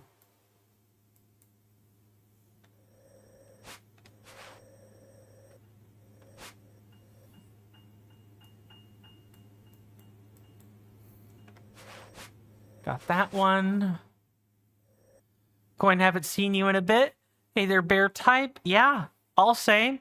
I'm glad you're back home now, Bear Type. How are you doing in health and in spirit? It's good to see you. I have been doing... Honestly, I wish I could say okay. And I think I'm doing okay today, but... These past 10 days haven't been that good. I put a post out about a little bit of what happened, and then after that, in large part, my sleep schedule has just been screwy, like more screwy than average. So instead of going to bed at like, say 10 p.m. Eastern Standard Time, which, if I were being honest with myself, is about what time I'd go to bed to maintain my stream schedule and everything. Instead of doing that, I would go to bed at like 4 in the morning the next day when I was due to stream. Once my sleep schedule got off kilter, it just kind of stayed there a while.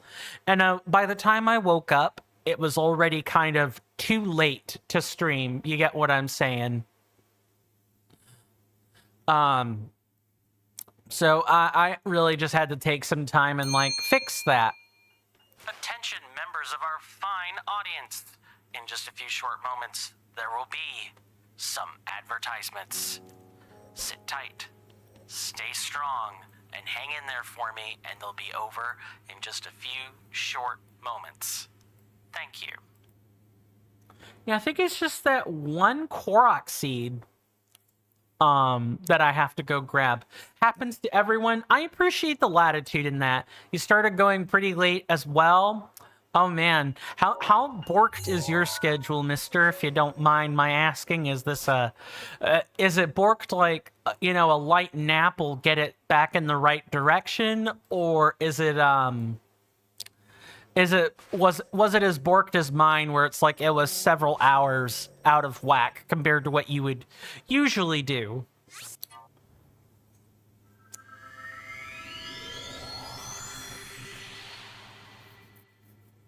Out of mere curiosity, of course. Sleep schedules are not fun. Not very late, but because you got school, not the worst. You're going in at like 12 a.m. You're usually 10. Okay. So your sleep schedule is 2 hours off. Yeah, a light nap. A light nap for a few days at that interval, or, you know, sleeping earlier than expected, should fix that. Of course, don't have to or anything. You need your 8 hours. You're super tired for the past week. I hear ya. Yeah, if you don't get decent sleep, your body is not afraid to tell you. I should be headed toward... I don't want to edit this. I don't want to edit that stamp. I want to put a pin there. And, you know, head toward that Korok seed. Yeah,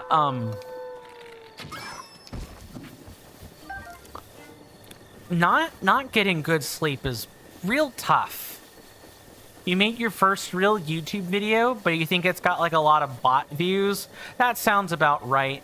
You got like 300 views and then 200 views in an hour. Yeah, I had a stream that was like that. It was like the previous stream. I had like a view count of 336, which I thought was fairly impressive. But, you know, I think that lines up with the bot views that you're talking about as well, which is just so lamentably sad. It's not funny.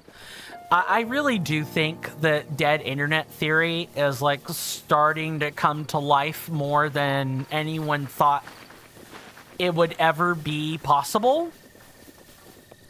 Just like, yes, everything you see on the internet is quite literally a bot. You are almost quite indubitably certain, like 75% sure that what you're getting is bots.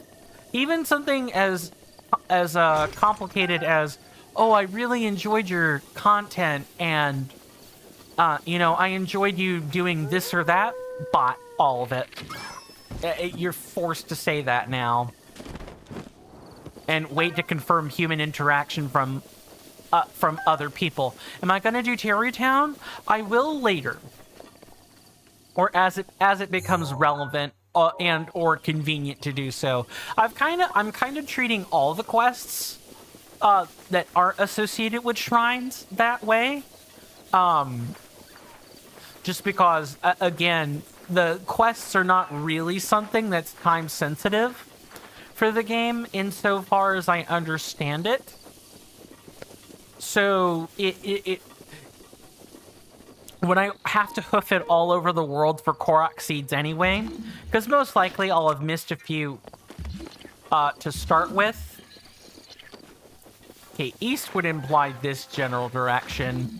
I figured I would do it then. Sorry, let me try to answer that in a simpler way that, you know, doesn't double back on itself every time.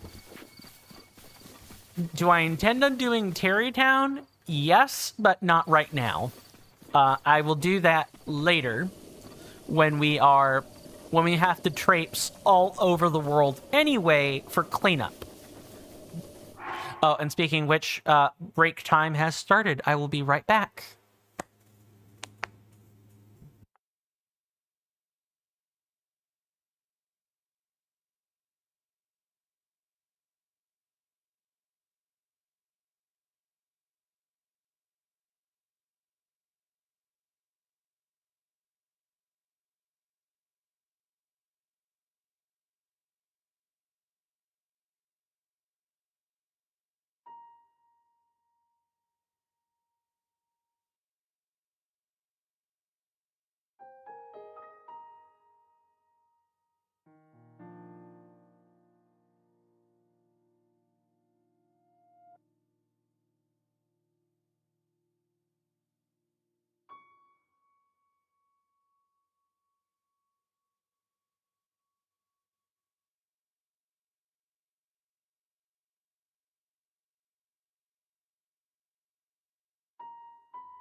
Sorry about that, everybody. I am back. I apparently got lunch. My folks that I live with brought back lunch, which I'm super appreciative of. Now, here's going to be the deal, because Coin has not eaten anything today. I am going to, so am I going to eat it right now? No. Well, I'm going to eat part of it now. I'm not going to eat the whole thing.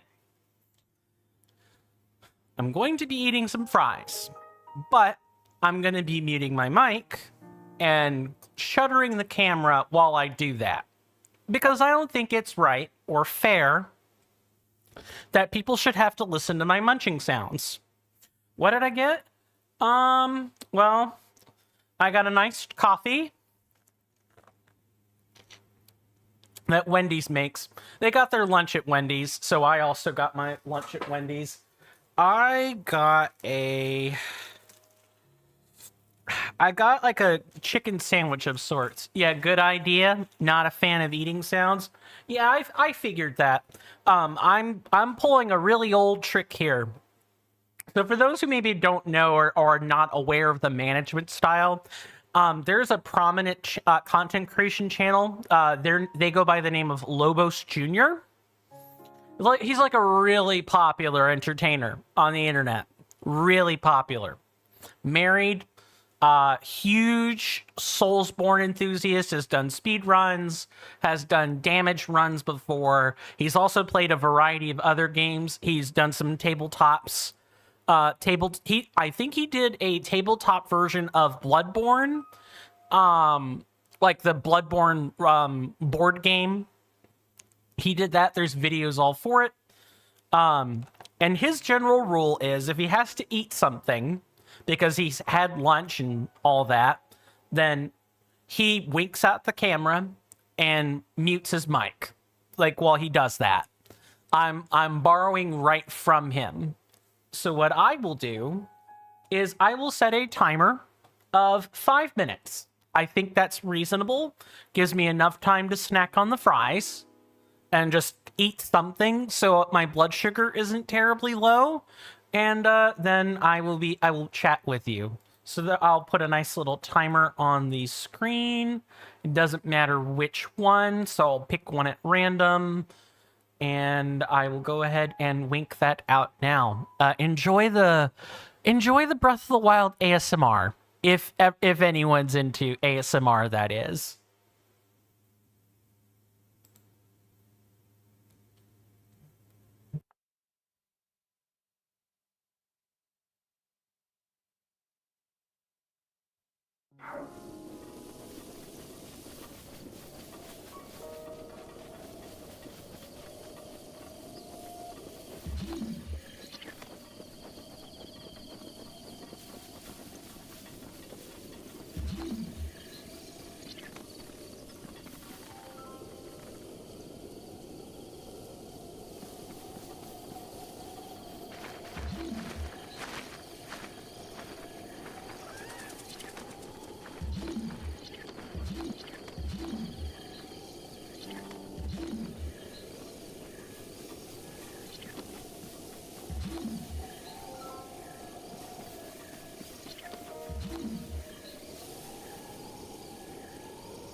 The great silent of Breath of the Wild.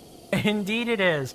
Unfortunately, though, I already have to stop the timer pretty early because I have found a problem. And that problem is this blasted Korok seed. Is this one right over here.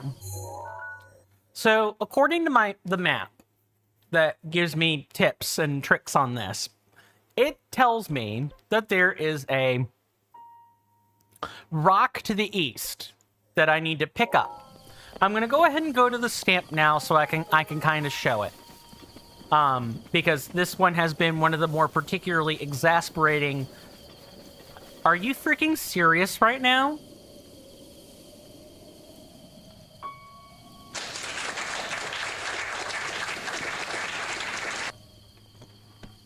Wow. Wow. Just wow. It took, we tried to find this one last stream. Could never find it. Ever. I literally had to mark it and step away for a while. I have no idea who this caller is. They can wait. Okay. Let's go ahead and delete that stamp. We no longer need it. Okay, that's the last one that was here in Akkalan. So here's what we're going to do. I would actually like to go take care of a few pins that I've put on the map here. These treasure chest pins. I noted places of some explodable rocks I kept finding when I was doing the grinding off screen to get arrows and stuff. I would essentially make a lap through this through the Lanayru River here. BRB, need to eat, understandable. Enjoy your food. Hope it's nourishing. And I hope to see you back sooner rather than later. But if not, rest well and be well, good sir. Yeah, I'm gonna just, I marked some things down that we should. I believe I actually marked an enemy that I never actually defeated. Like, we just never went there. I put the stamp there, but I realized I hadn't actually done it yet. So I put the pin there so I would know to come back. Now I remember what that pin was for.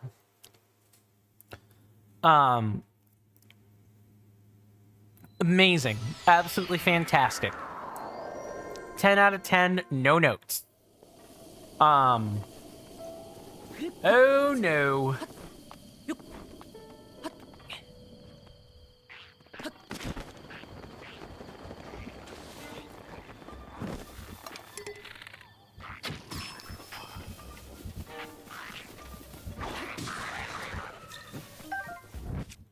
Okay, we'll use this cheap spear just for a little bit.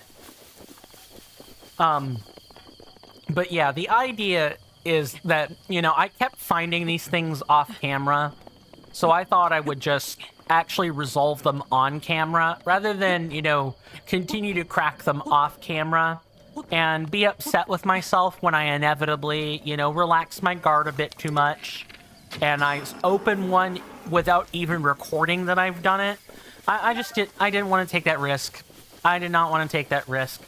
So I'm going to go ahead and I'm just take care of that stuff now. Now that I have actually, you know, did the little bit of narration and bookkeeping I needed to do, I'm going to, you know, once again, flick off the camera and mute my mic and put a timer up. And I will see you at the end of those 5 minutes. Thank you for your patience and understanding.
Okay.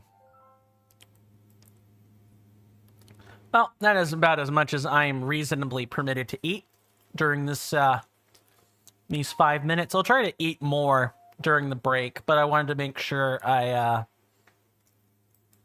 ate a bit and everything. Hi, I'm back. Where's your cam?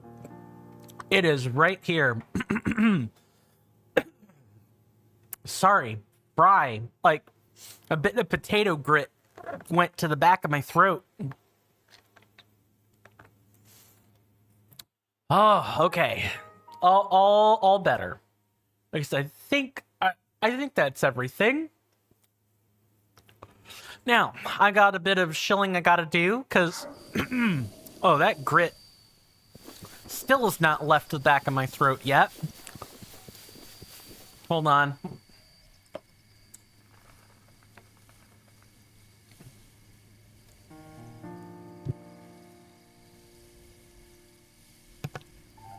Hopefully nobody heard that. It was just, don't mind me, just hacking it up all the way. Hopefully you enjoyed what you ate, Bear Type. I trust it was good. Didn't hear a thing? Good, good. I like to think that I've got a pretty nice science for everything on this channel. And I suppose that's just some pasta. Pasta sounds good. What kind? If and you don't mind my asking, is it just boiled pasta?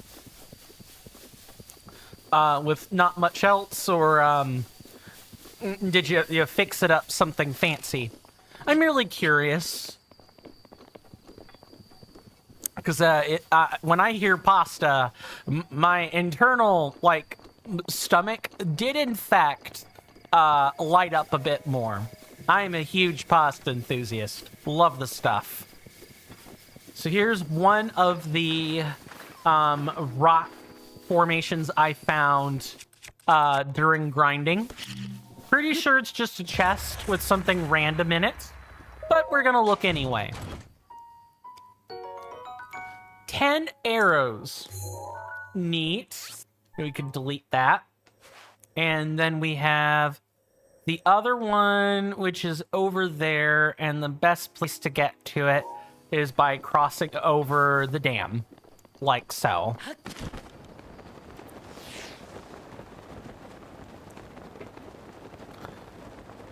And I think it's either tonight or tomorrow. We're supposed to have some spaghetti. Sorry, the mention of pasta just got my mind racing about spaghetti. I do enjoy a fine plate of spaghetti. He says while simultaneously acknowledging that spaghetti, generally speaking, has tomatoes. And tomatoes don't exactly give me... I love tomatoes. Like, here's the thing I'm gonna say. I love tomatoes. I love them to death. I like tomatoes a lot. But, and I do mean, but, just like me being lactose intolerant / sensitive is a thing, I fear I am also sensitive to nightshade / tomato.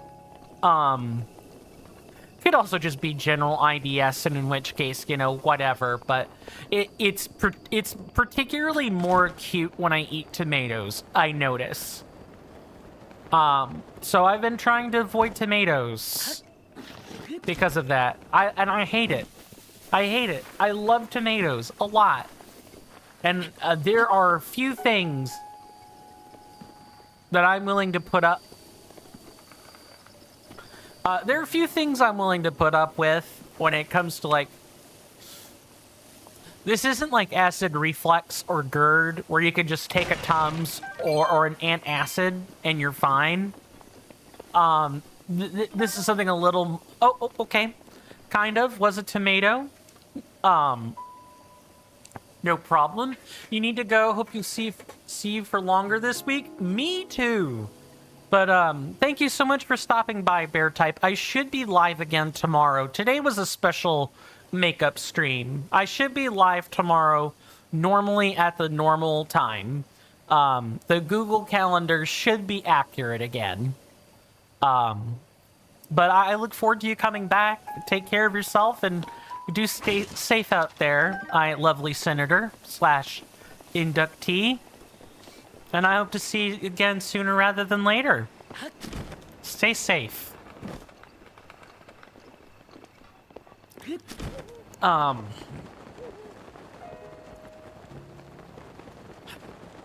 said, still talking about spaghetti, because my mind is determined that this is what I want to talk about.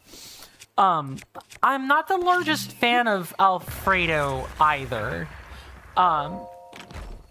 Now, I can eat Alfredo. I don't get, you know, bad health concerns from Alfredo. But I don't like it as much. Cream sauce with pasta is delicious, but it can't just be cream sauce, right? It kind of needs to be other stuff.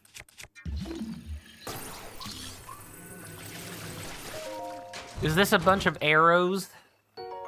It is an ice arrow.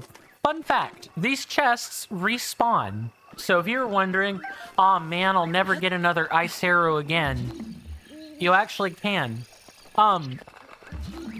When we get to the first DLC, I'll actually show you guys a trick you can do to make the merchants pretty much consistently throw arrows or sell arrows to you.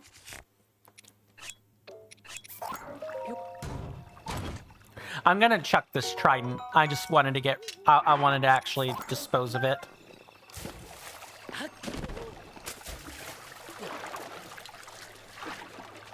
But there's a trick you can do to make the blood moon, or to make merchants always stock arrows to you.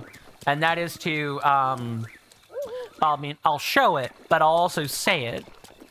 If you are approaching a blood moon, or, you know, actually it's a little bit more complicated than that. I forgot. So what you need to do is do the first DLC. You need to do the first DLC, and which would be the Trials of the Sword. Just any difficulty would do. Win, lose, doesn't matter.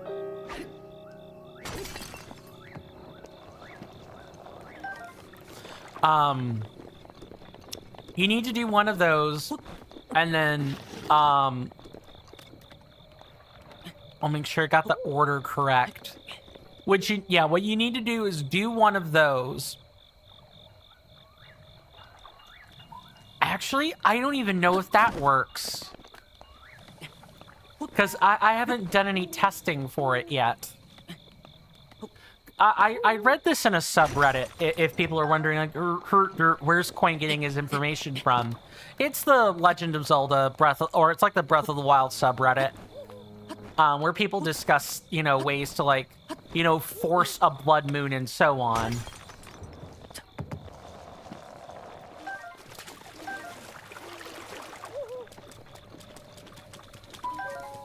There's one frog and that other one's scared as soon as I ran. It's fine. I was gonna go somewhere with this, and I plumb forgot. Oh, I found that people were commenting like, oh, one of the ways you could force merchants to sell you arrows is to sleep twice, do a trial, and then literally go to another map where, we've already collected this particular one, so we're good. I think that, yeah, that takes care of all the, marks. Because these other spots are where bosses used to be. Or field bosses. Yep. Oh no, oh my god. Okay. Let's go see if those trees are ready, and if not, we'll just have to make a note to come back there.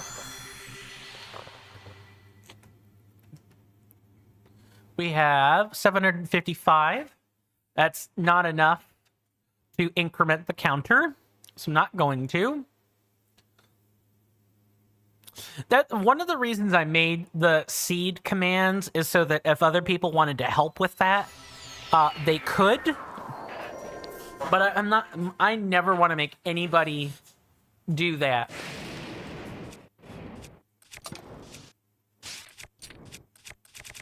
I never want to make anybody do stuff like that. And we're gonna have to... This is a soldier shield? Okay. And then we need to... I don't think... Yeah, the meteor rod doesn't conduct anything. Good, good, good, good. Alright. Let's go back to Ulri Mountain. We need to put a pin here so that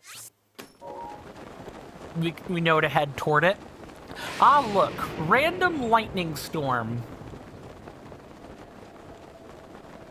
It's what I want. This is what I want to just... you know, my favorite archetype in, like, superhero films is just Storm, the super mutant. Just let me literally conjure lightning in the palm of my hand. If I could have that power in real life, I would power a turbo electric dam for all time. Or I would be a battery. That I would literally do that. Here's a fun question I could ask, folks. If you could have a superpower in the world, any superpower, it can be offensive, defensive, utility, what would it be and why? But if you say something like eradicating the Jews, or, you know, something else racist or phobic, you are getting banned. I really don't want that. Are you freaking serious? I shouldn't have gone here during a storm. That is awful. I now have to wait more time. I should have just paid attention and not did that. Ah, sadness. Well, not much to do. Although this is the weird part. Is this entrance is technically for the wasteland. So where is this other entrance? Where is that coming out to? Let me see if my map can help me pinpoint a proper way in which I'm supposed to enter this place.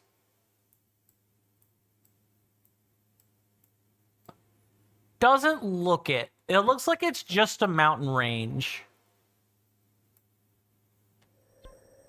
Let me go to Wash's Bluff and see if I can't... like, pinpoint where the tower is. Because this feels like a part of the wasteland that I haven't entered yet.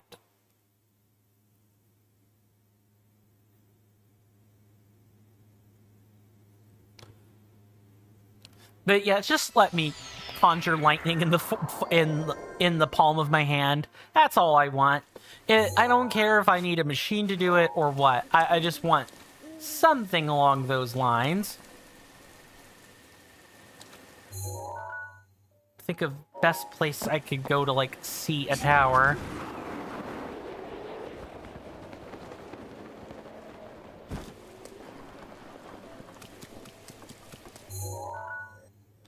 That'll take us to the wastelands. Is this like all one place and you get 2 of them?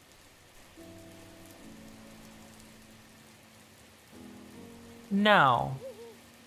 Definitely not. And it's still raining.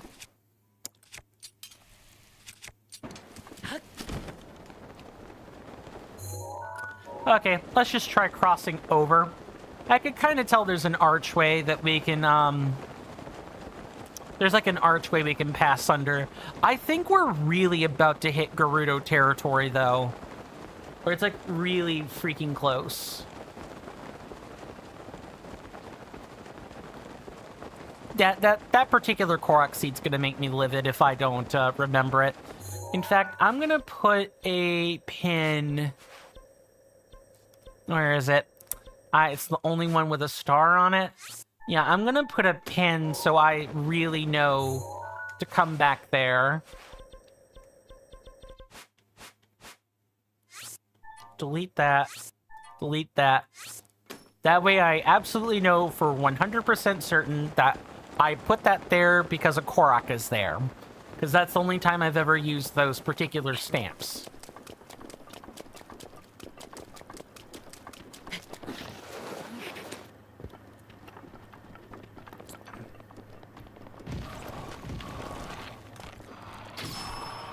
Well, let me not do that.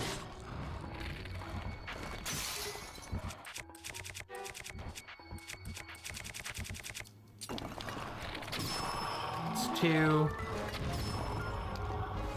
And you know what? I'll just take the couple of consolation horns as a prize and go on. Oh, I'm gonna start, and this is in reference to the runaway guys. Really, it's the runaway people now. You guys might know, and I hate doing this, but I kind of need to, so people know what I'm talking about.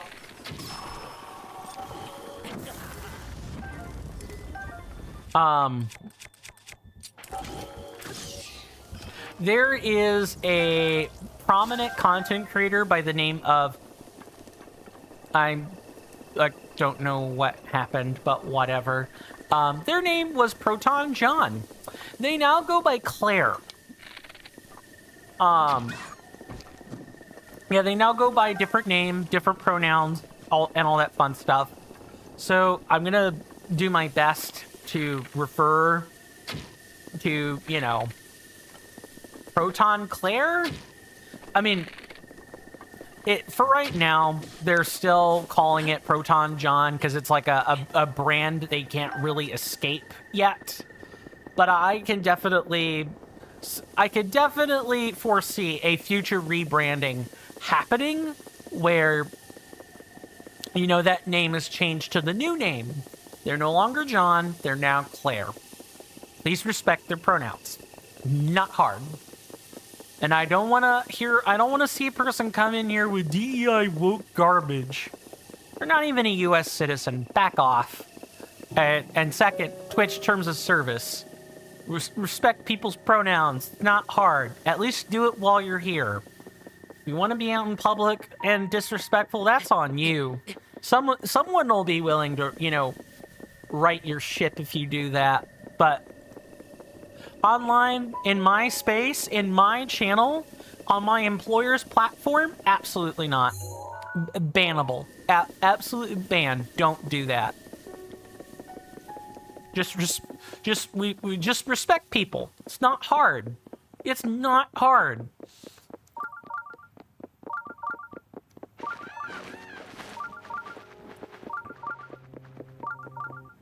Why is this cold? Do we have a blizzard, a meteor rod? We do. It's not good enough. This mountain range is actually cold I didn't think the Garudan people would, you know, be in a desert, but they are.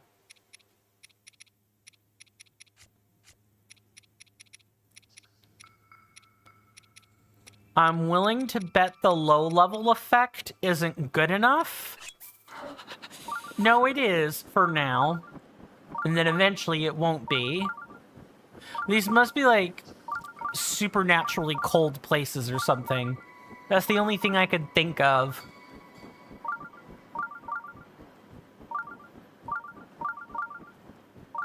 This is a strange territory.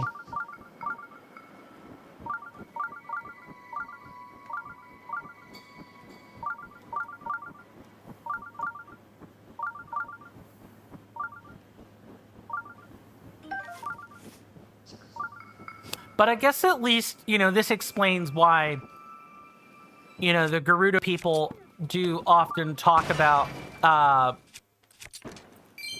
you know, needing something for heat resistance if you're going to be in their lands.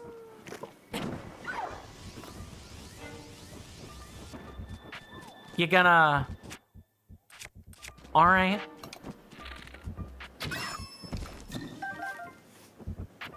Is this a real chest? It is! Cool! I would like to take the opportunity to shill, since I haven't done so yet, and I want to do that before the latter half of the stream starts. If you got... I've already talked about methods for helping the channel grow that don't require a whole bunch of your time. But...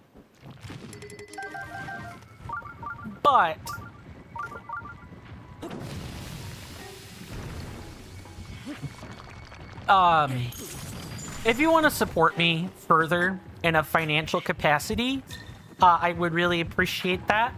I mean, I'm appreciative of you guys being here anyway. I want you guys to know that first and foremost.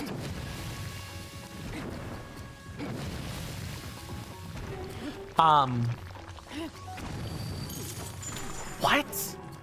Well, the explosion just... Okay. Rivali's gale is now ready. Nope. Off and away. Get out of here with that. I think it's like right over here, actually. Or pretty close.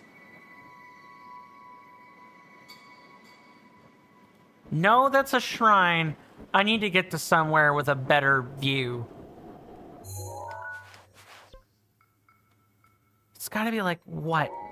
Further south than this? It's the only thing that makes sense to me is that it's further south.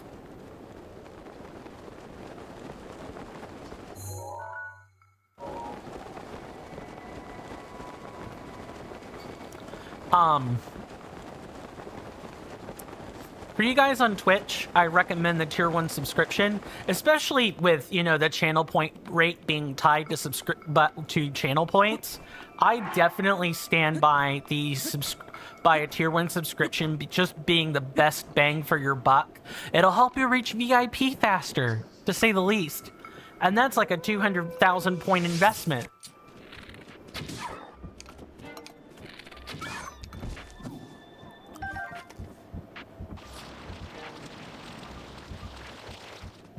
I see you over there. Goodbye.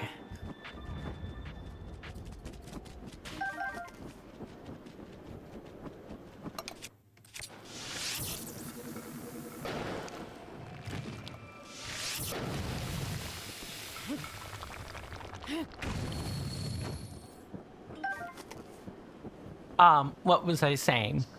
Right. Tier 1 subscription, or if you're on YouTube, you know, Patreon or Coffee would be the spots I recommend you guys, you know, checking out instead. It's like... I feel like it's out this way somewhere, because if I just, like, look at the general map shape,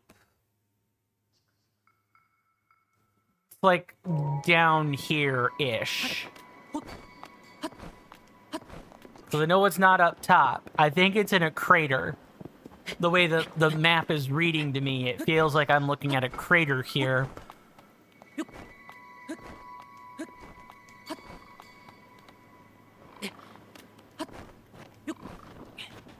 Let's see if my intuition is just correct.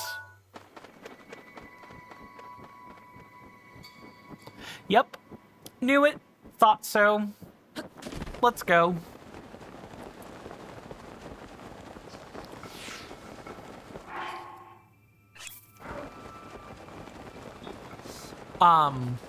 But like I was saying, you know,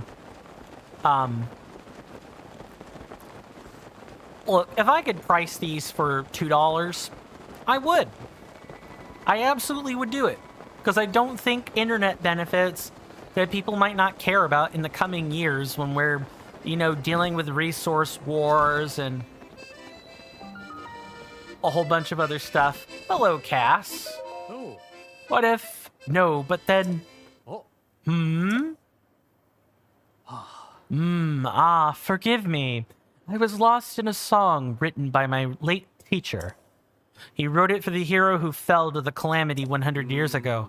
So much time has passed, and yet the hero has not yet returned, but my teacher always kept faith. I hope to play the song for the hero someday, so I practice it often. Oh, forgive me, it seems I've prattled on. I know a song about this place. Would you like to hear the ancient verse? Let's hear it. Oh. Excellent. Without further ado. As light shines from the northwest skies, from the tower's shadow an arrow flies. Pierce heaven's light to reveal the prize. I'm shooting into the sun?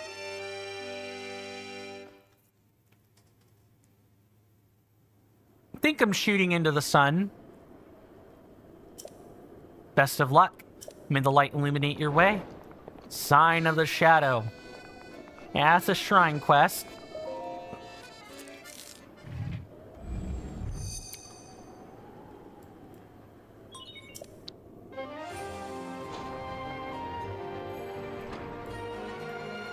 And let's see what part of the map we end up getting.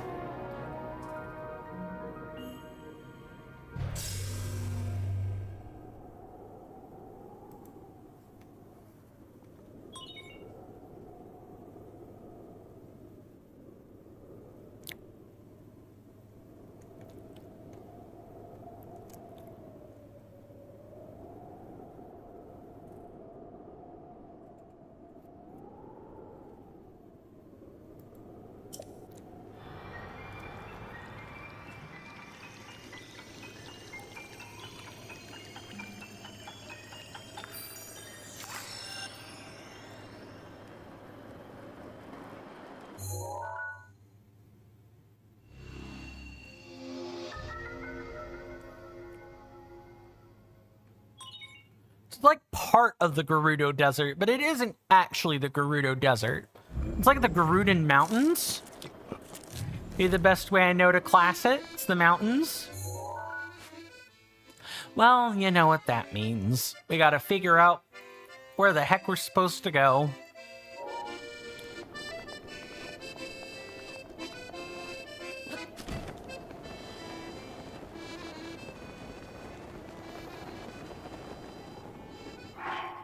It's like over here.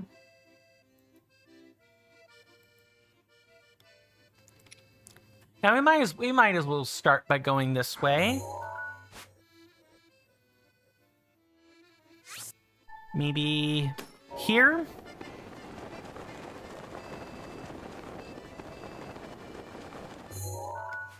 And I think that might be our last...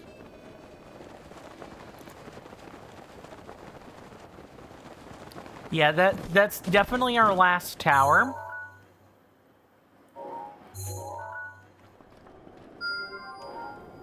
Okay, and now we have it, in case we need it.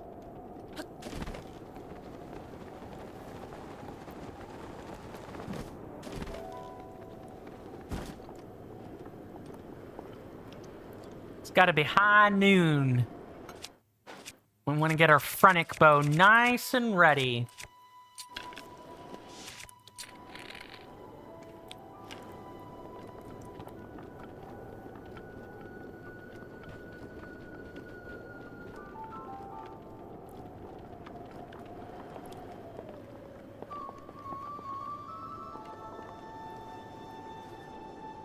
Might as well wait for the time to pass. You know, I can take a minute and kind of eat something.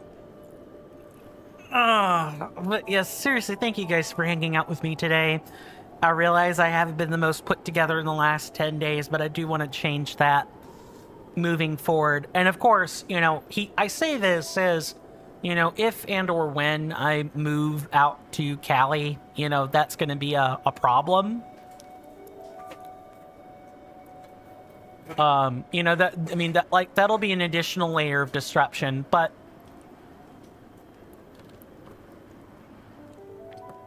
I know we can handle that then. For now, I'm at least going to make sure there aren't more disruptions in the future. Better get ready, because I can see the morning sun. It's probably got to be right here. Right? Let's just double check. As light shines from the northwest skies, from the tower's shadow, an arrow flies.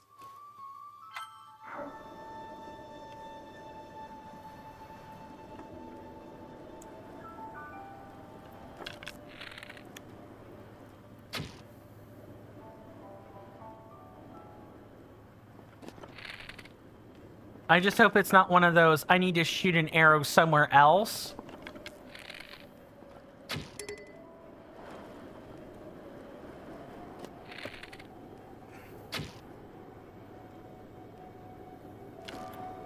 Okay. I'll have to look into this quest at a later date. For now, let's at least go back to the tower and we can start collecting some Korok seeds. And hopefully not fall into the desert. Now, once we actually go to the Gerudo Wasteland, we're going to be in focus mode. There will be no collecting of Koroks until we're all done. Till we're absolutely finished.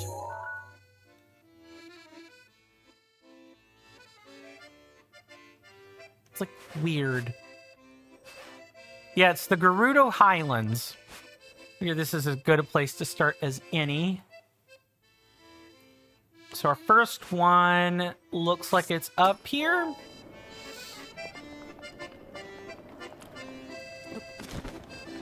I guess, you know what, I guess a cold desert makes sense. I mean, nighttime in desert can be very chilly. There's no insulation, right? So that part of it makes sense. But, like, the Highland Mountains should... Oh, let me go ahead and not do that.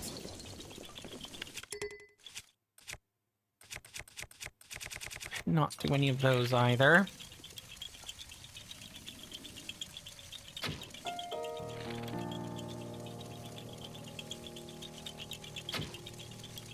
Really? There's one. Now I need to spot the pattern for the other two. Maybe right there.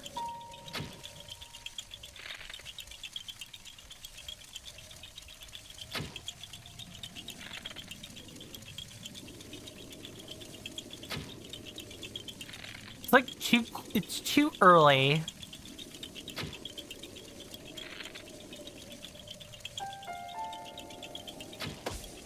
Yeah, it was too early.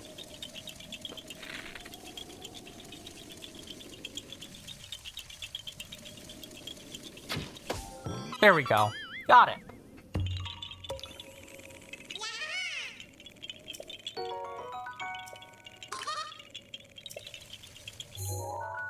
So we have that one. We've got a rock ring there, which go ahead and place a pin for.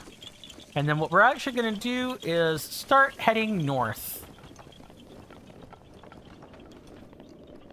Yeah, we're not in the desert yet, but we will. I'm pretty confident we will be in the next stream cycle.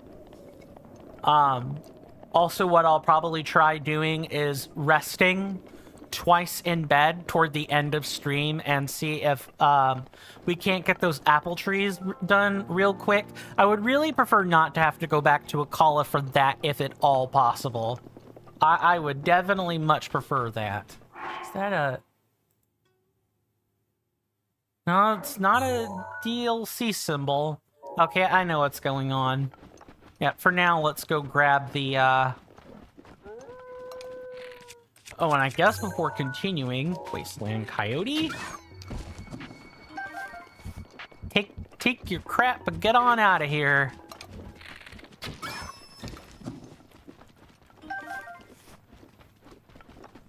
Is there like an overlapping Venn diagram here we need to like solve? God, I hope not.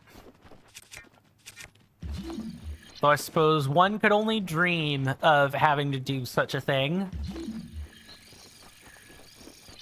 Yeah, here it is. Ah, it's complete the Venn diagram. There's no Venn diagram without two complete circles.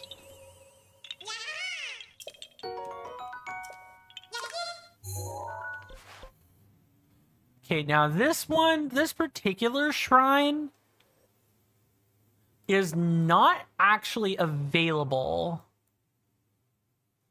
here. This is actually a wasteland thing.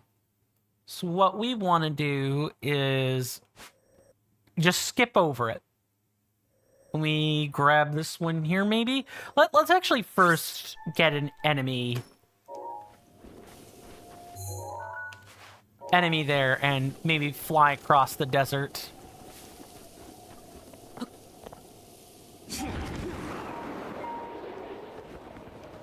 We should just cross right over the gap here.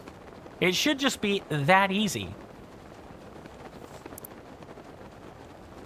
I do want you guys, again, to know that financial contribution is never required to be here. I appreciate everybody lurking here, or talking, or being active. I appreciate any and all of that. Your company has been a real blessing to me. I really just want everyone to know that. I know I shill often. I know I shill. There's some times where I'll say, like, I haven't earned it yet. Like, that's a me personally thing. Like, I feel as though I hadn't earned the shill yet. But I know I shill once every stream. Like, major shilling. Following the channel and whatever, that's more of a, okay, well, we all gotta play the game, right? We all gotta, here on this platform, if you're not a content creator, you know, count yourself lucky, because a lot of people do make content on this platform. We all gotta play the content creation game.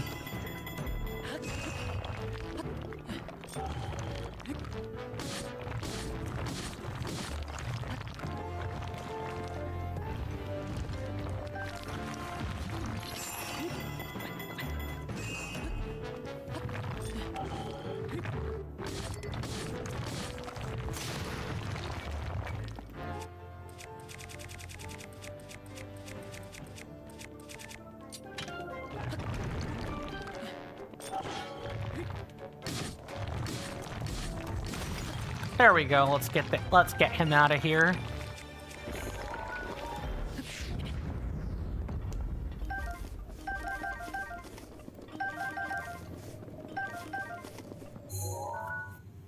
Okay. So then, yeah, that one was definitely doable. So then our next one's like up here. Attention, members of our fine audience. In just a few short moments, there will be some advertisements. Sit tight, stay strong, and hang in there for me, and they'll be over in just a few short moments. Thank you.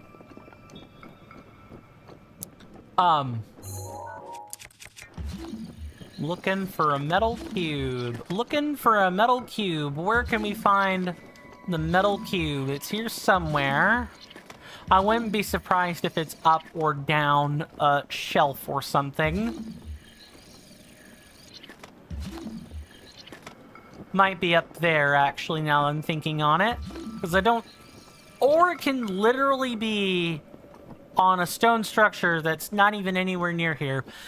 Yeah, I just wanted to, you know, get it out of my system, and, you know, also thank everybody for their time and patience with me. I know I have not been a particularly good, you know, content creator lately, and, you know, this particular thing that I do isn't even really a job, but I feel guilty. if I don't, actively say something.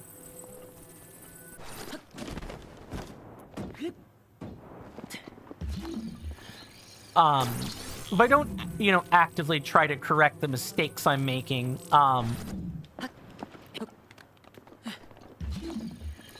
at least want to put that effort in, I at least want to put that effort in.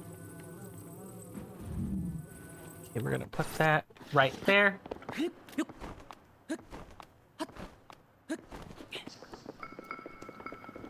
And now we can complete the image with relative ease.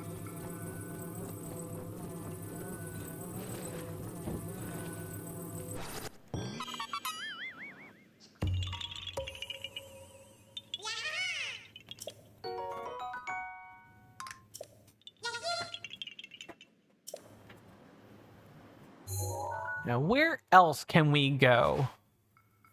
I guess we could start fanning out toward the extreme end, which I guess would be Rudamala Hill.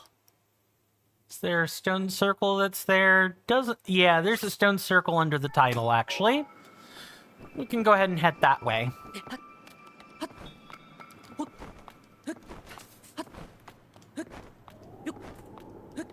I hope everyone's enjoyed the gameplay today, and I am sorry for the geopolitical diatribe in the beginning, but I just wanted to get it out of my system. And also, I guess for me personally, speaking something can help crystallize the thought for me, so I don't forget it, because I know I'll remember that I've said it. Granted, that memory isn't exactly ironclad, it's not foolproof or anything, but it at least does help me with that. It does help me retain at least some bit of what I was going to write down anyway, because I gotta be honest.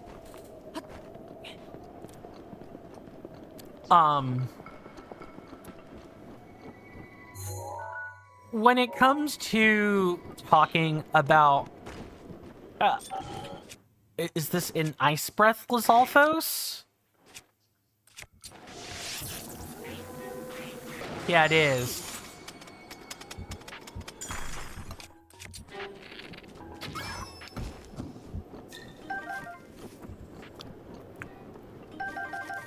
I mean, these just aren't very fun subjects. They're not very fun. I feel like I'm begging for assistance. Hello. Only the most talented Gerudo sword fighters carry this two-handed sword. It's actually much lighter than it appears and is surprisingly easy to wield.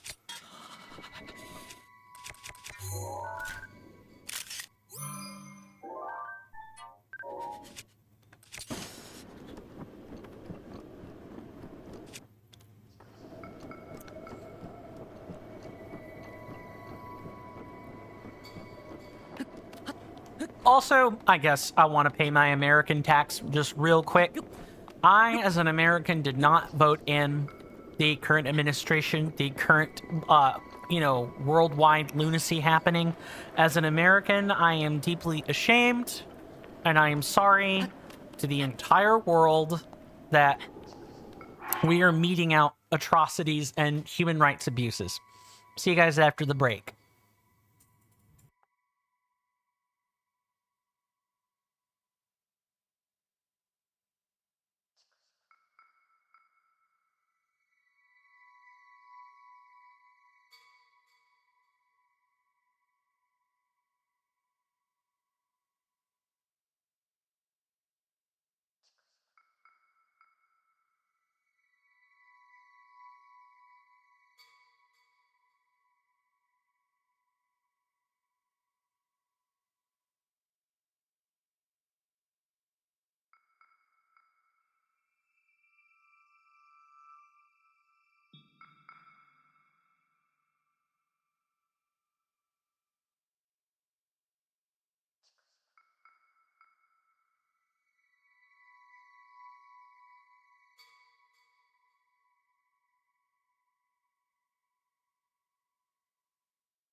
Sorry about that, folks. I am back.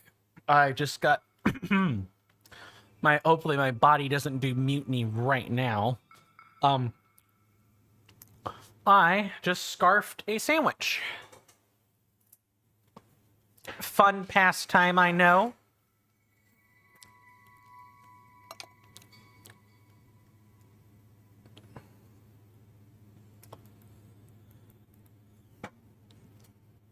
We're all good now. There shouldn't be any more advertisements or alerts for advertisements and so on. We should all be good to go here.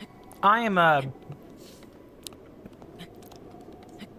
even though I am combating fear and anger at once, I'm determined not to bring that here. That's not enough cold resistance.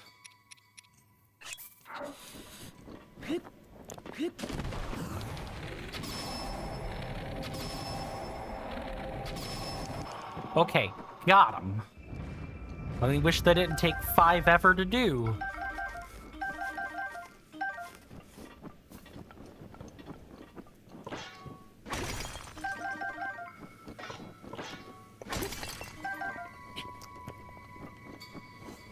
I'm determined not to let my emotions deride our streams more than is necessary. I know I'm a human being. I'm aware that, you know, if I need to express myself, I have the latitude to do so. And this is my space. I can do that. But I would definitely prefer not to involve people in my personal struggles as much as possible, as much as humanly possible, because, you know, we're all a little bit too exasperated in this world. We're all stretched thin. Hello, Blood Moon. Nice of you to join us.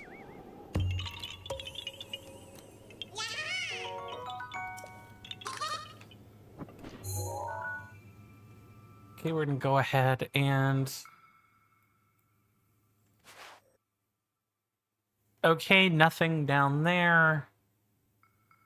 The rest all appear to be at other spots on the range. In particular, there's a spot that's maybe like right here that has one.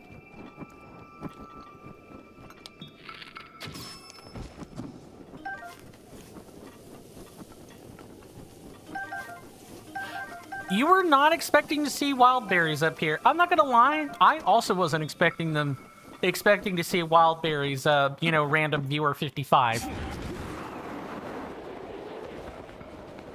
I jest.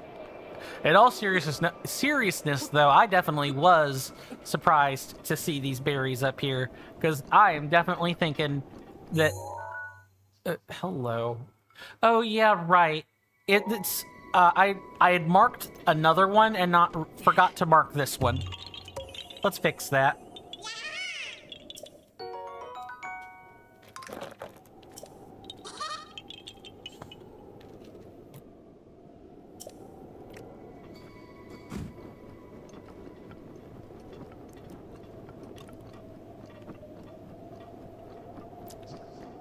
No matter who you are out there, anyone who's watching, listening, doesn't matter. Even lurking, even if you're not watching or listening, but you're just here in the channel, and of course unable to hear this, but I'm gonna say it anyway for posterity, and you know it's on the VOD later.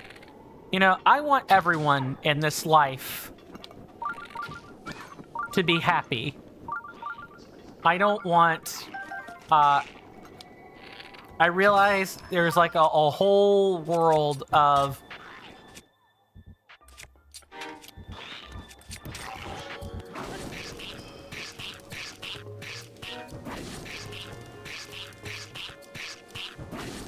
there's a whole world of struggle or a whole world of enmity out there.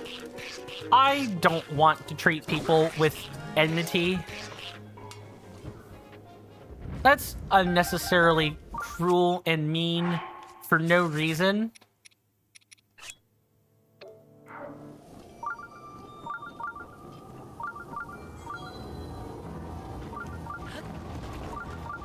No point killing anything. It's all gonna return. The blood moon rises once again. Please be careful. And I know the world has its haters. Not just the people who hate humanity, but also all of the struggles. All of the struggles in the world that happen between, nations. Ukraine and Russia. Ethiopia and what would be Tigray if it wins the civil war. Not civil war. Regional. Well, I guess for Ethiopia, it is a civil war.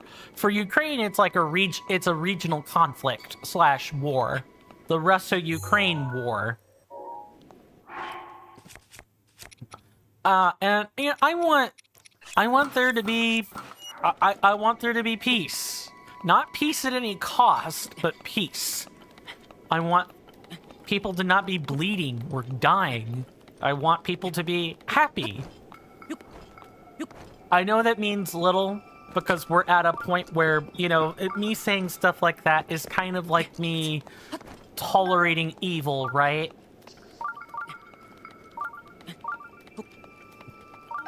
I'll be the first person to tell you, if you need to water the tree of democracy and freedom with that of both patriots and tyrants, who am I to stop you? Go water the ground. But I will also be the first person to say, if we don't need to water the tree with blood, let's also not do that either. I think it's talk that us as a society, or as like a whole globe of people, can kind of not afford. And because a lot of regional conflicts don't exactly affect me, I am free to perhaps grandstand on wishing people well.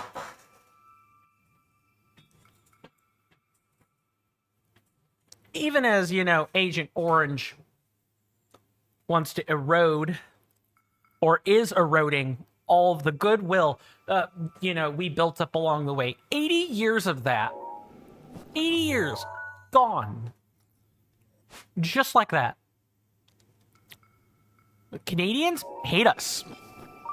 And when I say us, I mean the Americans. Hate us. Can't stand our guts. And eventually, that hatred will turn to, indiscretional hatred out of necessity. Why?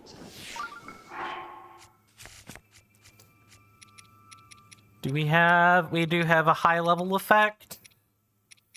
We're running out of these, and I'll have to start donning the gear, but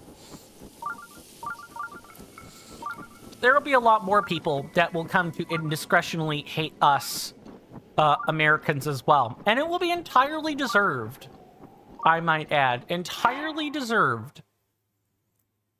Because the 55% of people that won the election that voted for a despot.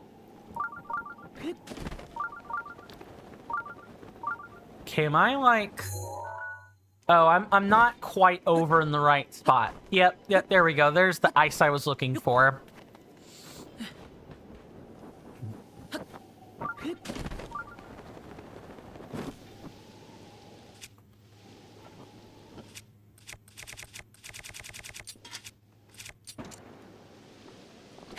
Here, we're just gonna put ourselves right here.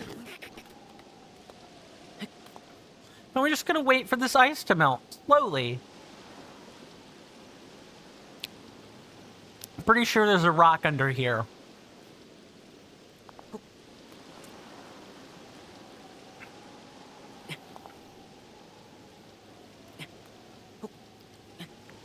I want all of my European friends.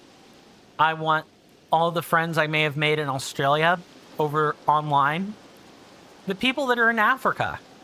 I want the whole world to know that I do not support any of this. I did not vote for this. I had no illusions about what was going to happen. None. I maybe not to this extent, but I mean, everybody goes around hurling words like dictator, despot, and tyrant without knowing what those words mean. A lot of people do that, and so the meanings of those words have kind of eroded over time in English.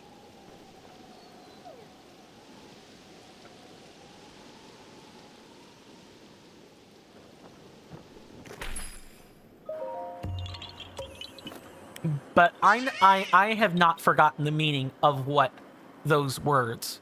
I've not forgotten the meaning of those words. I know what they mean. So when I say that there really is, that we really do have a tyrant, a dictator, and a despot in the Oval Office, we have one. And if the administration officials are hearing me say it, I'll say it again. I'll make sure your agents don't have to do a double take. I mean it. We have a tyrant. We have someone who's gonna claim won all 7 swing states, all that fun stuff. Nah, fam. You didn't win swing states. And the election was closer than you made it appear. Then you make it appear, and the only reason you don't think so is because you're trying to run propaganda. Every single thing that Agent Orange does in his life is revenge. It's all revenge. All of it. Any slight. Anything that could even be palpable to or akin to a slight is revenge. It is revenge that is not soon forgotten. It is revenge that is executed upon. That is like the overarching theme in our current administration. If people want to understand why the officials are doing what they're doing, why they all support Trump, why?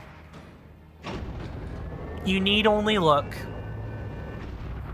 at, we'll go ahead and get another set of armor put on. All you need to do is look at the search history or look, like Google search these officials. You're not going to be put on a list for doing it. At least not that I'm aware.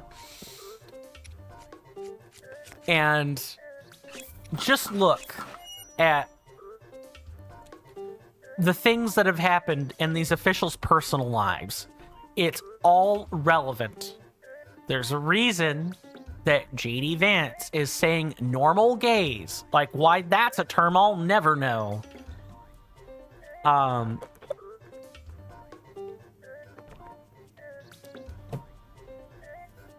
Or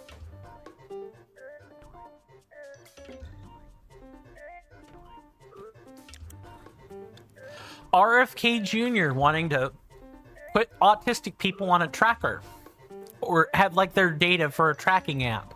There's a reason for that. Every single official in the US has a reason for doing what they're doing. And I don't mean the government official, like official government position that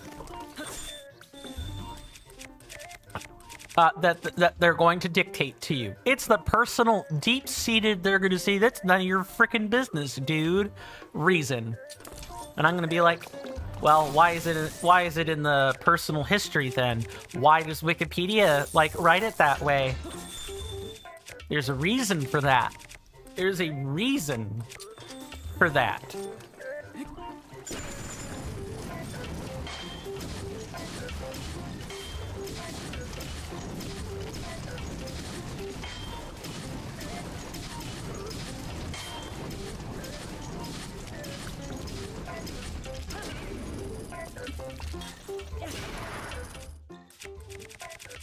Okay, that takes care of the cheap one.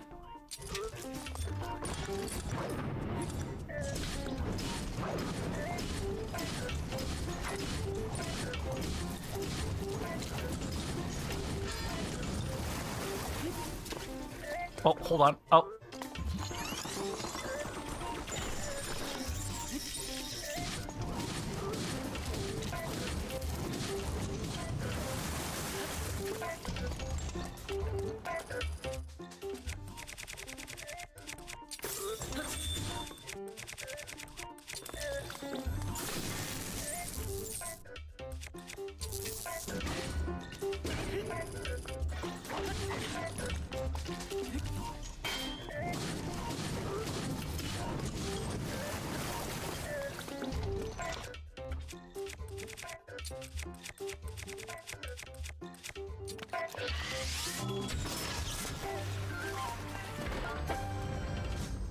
Mm-mm-mm.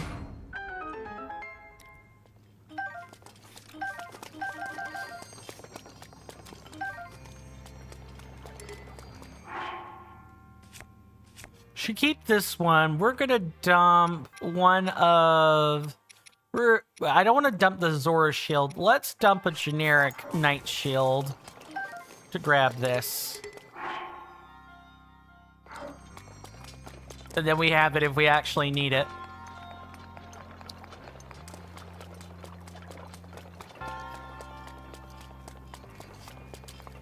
I, as a US citizen, feel very tired of being the cog in the machine.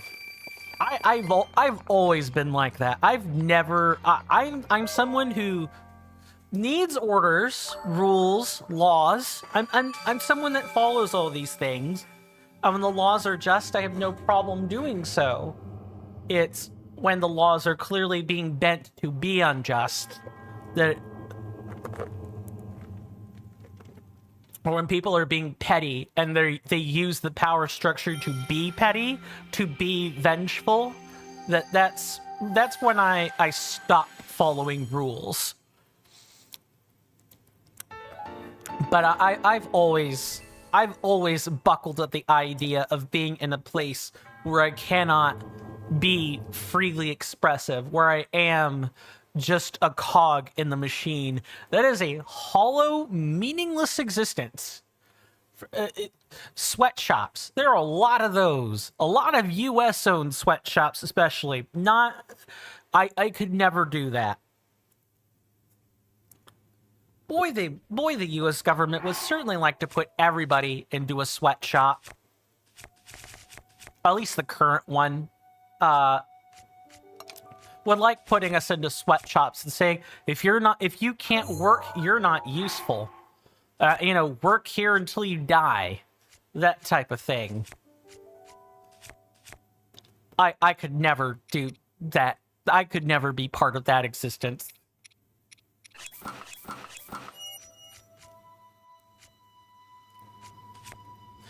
I guess that makes me a bit of a free spirit, doesn't it?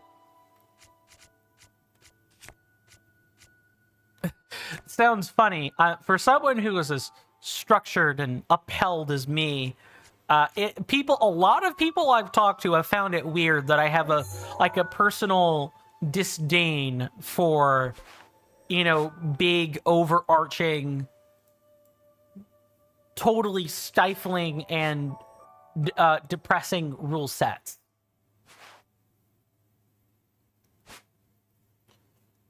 We're gonna... It's like right here.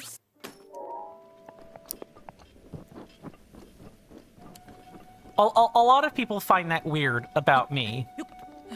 How can you be a rules-based person and then not enjoy the rules that come with... enjoy the overarching, stifling order that comes with all those rules? I suppose that's the difference, isn't it? I'm a person who's for rule of law. I am not someone who is for oppression by law. There's that's like a whole can of worms. Like, what is rule of law versus, what is oppression by law? I think I would class...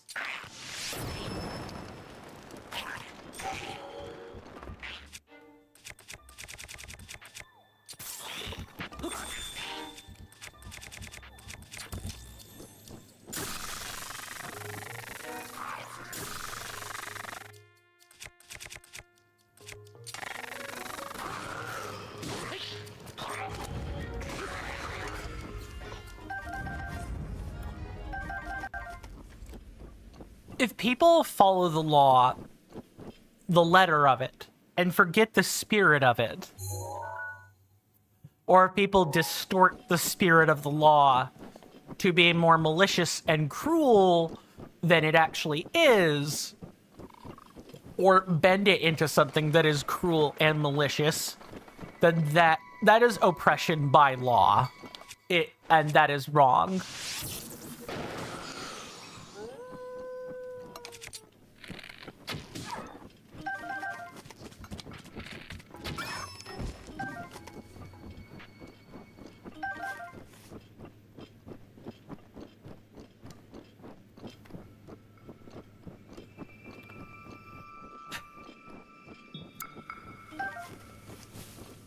Even though the chaos, that is a fake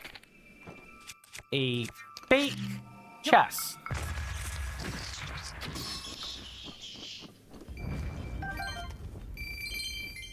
Yeah, that is like a super fake ass chest. I'm more than happy to get rid of it. What was I even saying? I feel like I'm getting into a diatribe and I'm just kind of losing myself in it. And I really don't want to do that.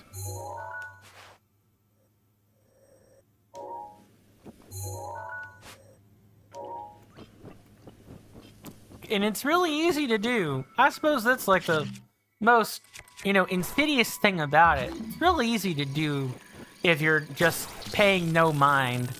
After all, this is like a place to be free and expressive.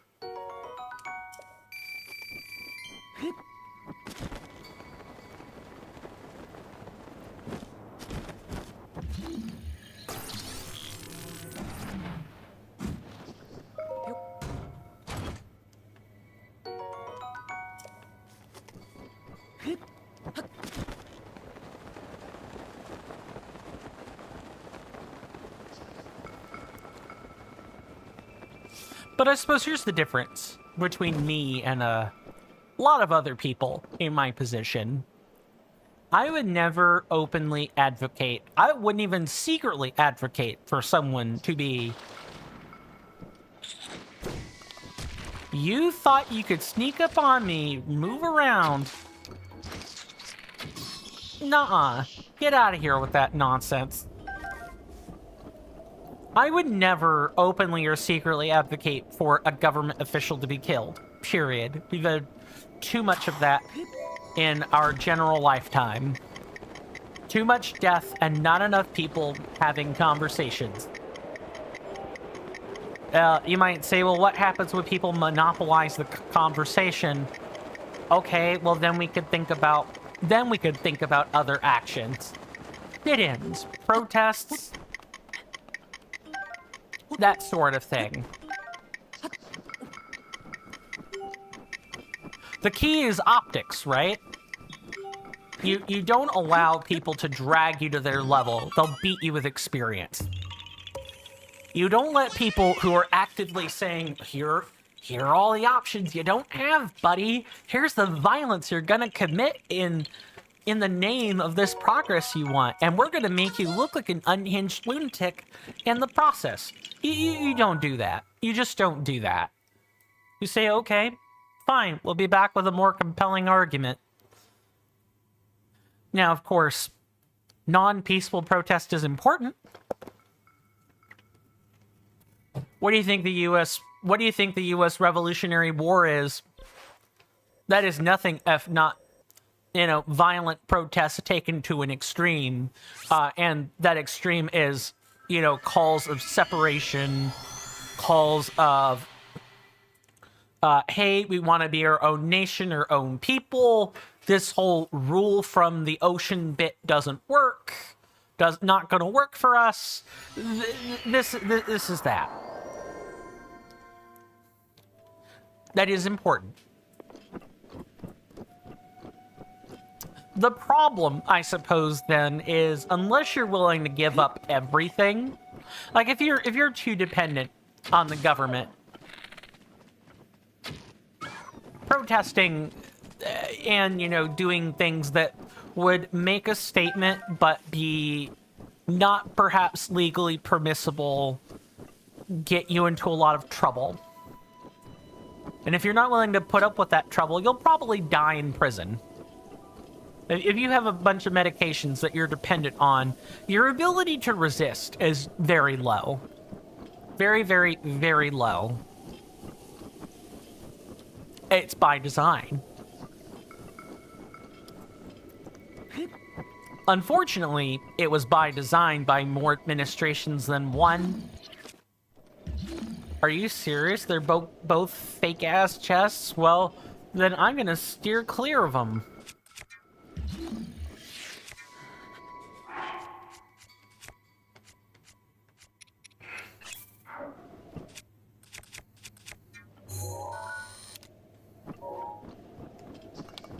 I know you're there.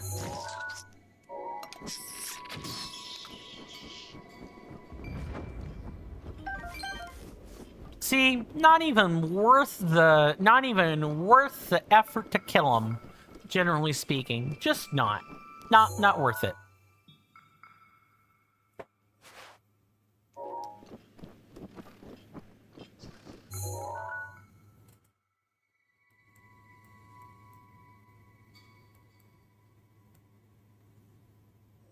Okay, so we have one that's like right here.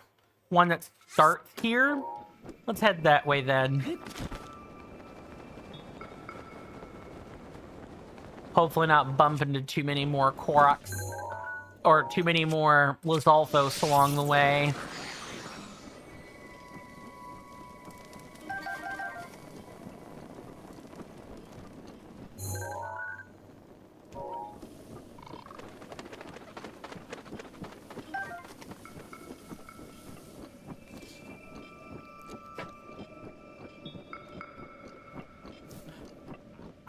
I guess I'll come clean a little. Like, this whole diatribe about, you know, U.S. power structure and where things are headed versus where they are now. That is, in large part, what has me so upset and fearful at the same time. It is. It really is.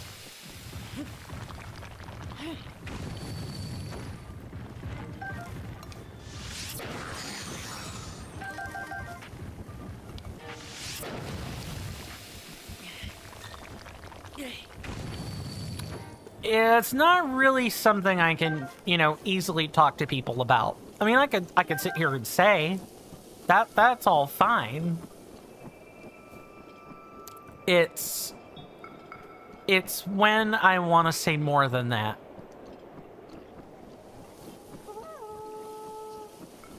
You really just kind of can't say more than that.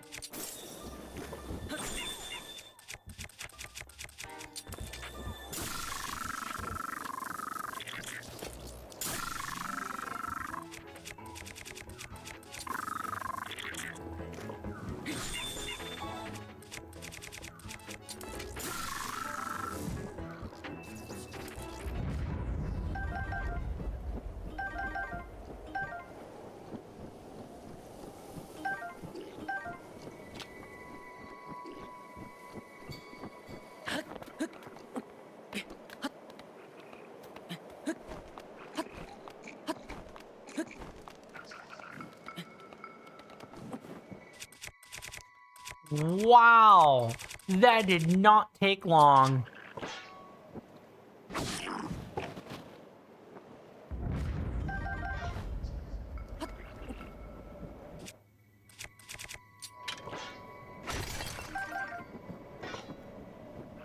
Yeah, that did not take long, like, at all. We're gonna go ahead and quickly get rid of that.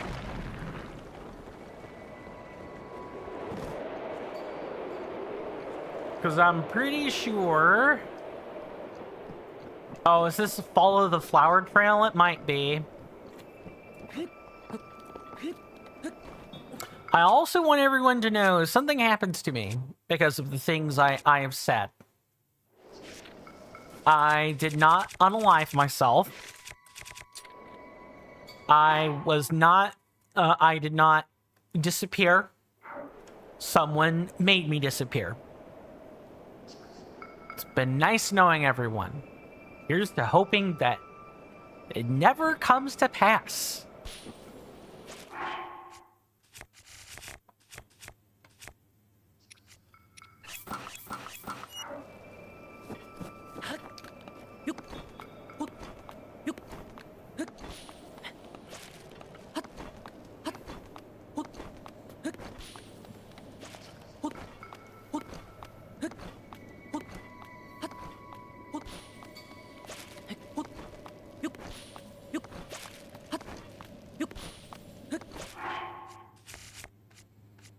Oh no, we're definitely gonna be restoring some stamina.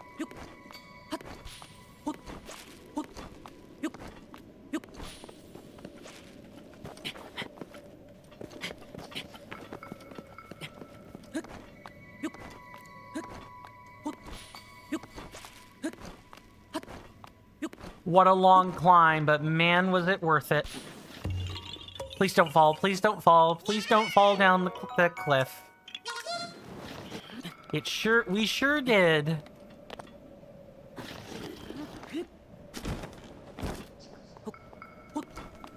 Nice.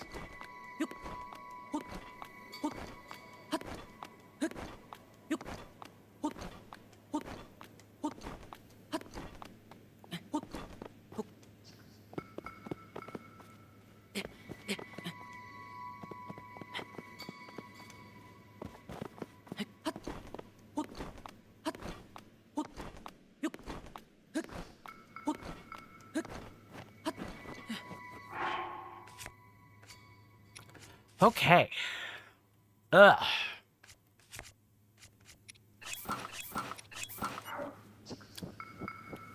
I said I was going to try to refrain from geopolitical talk. I just realized I failed my own, like, mission statement today. I mean, it is important, right? Like, this stuff is important to talk about. But, you know, I should have stuck to my mission statement. You know, you shouldn't get any brownie points because, you know, you're failing the assignment on good terms. You should just not get any points. We're gonna go ahead and melt you guys and then throw you over. Grab them and then chuck them.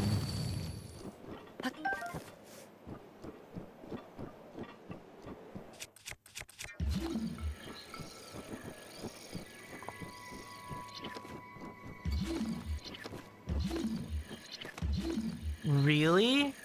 They're gonna make me do that? Sure, I guess.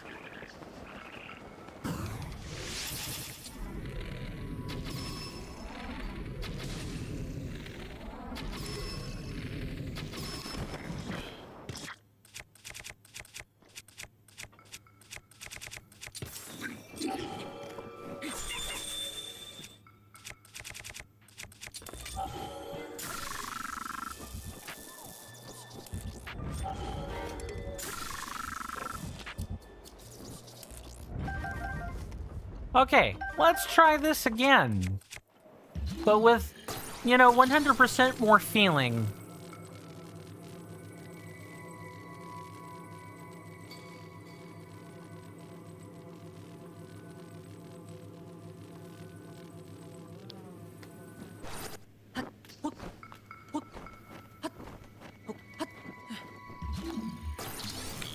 I suppose if I had to characterize my state of being, right, I would definitely describe it as Jaina Proudmoore when she was being depicted, you know, drowning in water.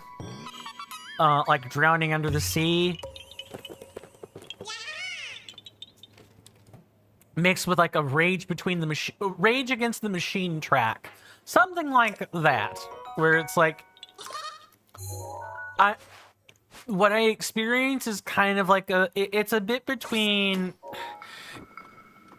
it's like my rage is frozen against time. That's about the best way I know to describe it.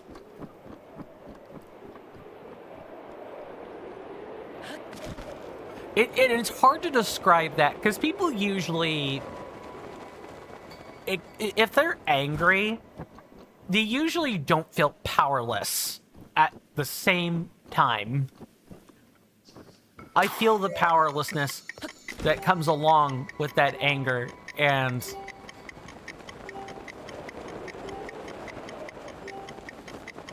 it's not a particularly good feeling. I feel like I don't have any agency. Even more than, you know, me not having any agency in my own life actually does. It's just, it's so... The feelings I'm experiencing are just very messed up right now. And it's really not something that, like, therapy will help me cope with it more, but it won't help me resolve what's making me angry. The only thing I think that can help me actually resolve these issues is therapy. I need therapy. And I need it I need it from a person who's not a government shill.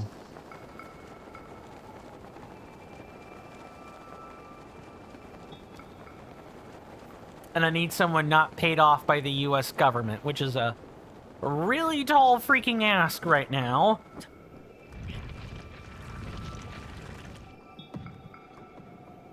Oh, it's not gonna work. Well, these aren't metallic.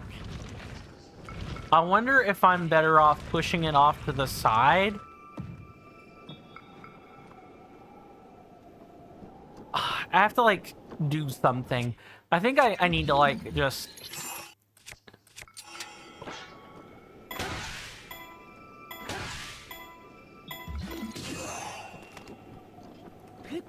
Let's do that. I hope it doesn't roll over the freaking edge like it already did. Now I have to... Oh my god. I have to literally spawn back and try again. Wow, that is awful.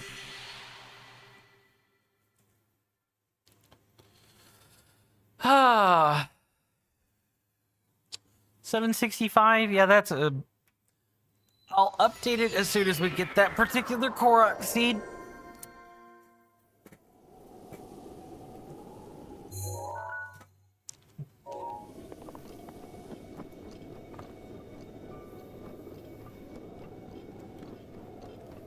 I feel like the only way for me to get any kind of control in my life is to just go somewhere else. And not somewhere in, like, the same 2-3 state area I've been living in my whole life, but to actually move to just a completely different place with a completely different culture, completely different mindset, all that.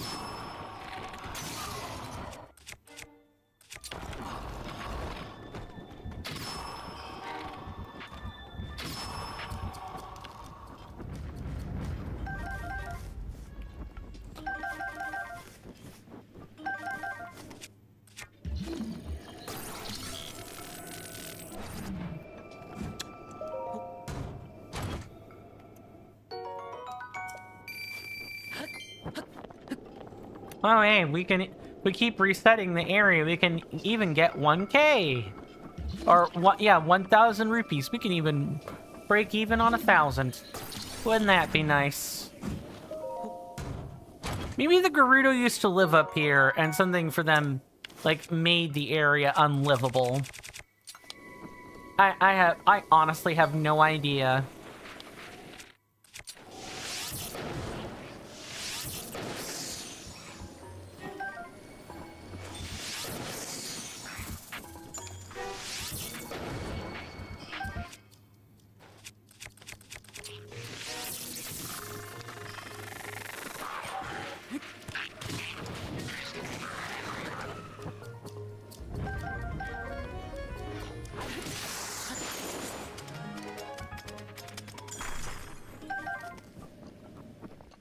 Okay, and there are a couple of choo-choo that if we probably should just take them out anyway for good measure.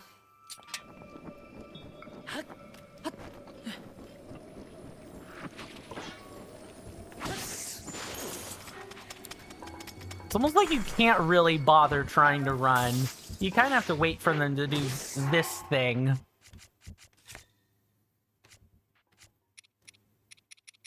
Are we out of... We are all out of food. It is elixir time.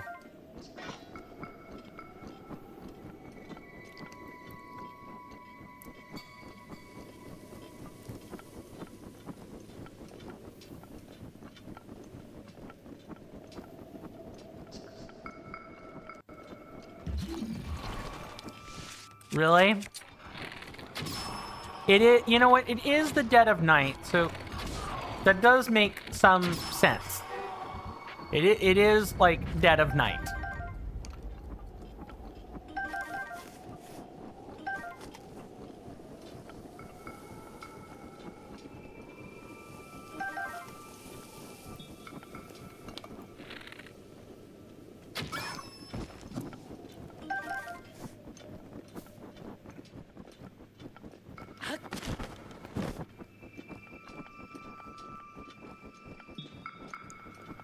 Sorry, I'm having to kind of like... I'm trying to like ratchet down my feelings at the moment. I really just... Oh, man. You know, I thought about not streaming, but you know, I often talk about this being a mental health tonic for myself, and I think that is true. But I think if I talk about the really important subjects that specifically threaten me to such a degree like this, wow, that really not enough, huh? Oh no, I'm not looking in the right place. Let's try that again.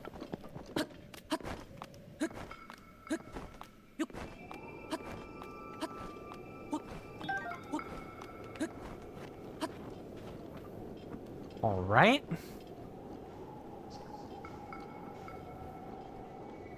I'm gonna make a save right here.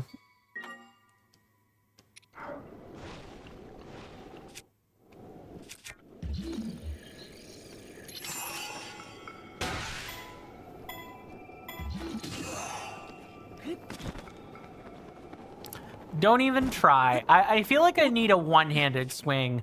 I feel like the two-handed swings are a bit too much.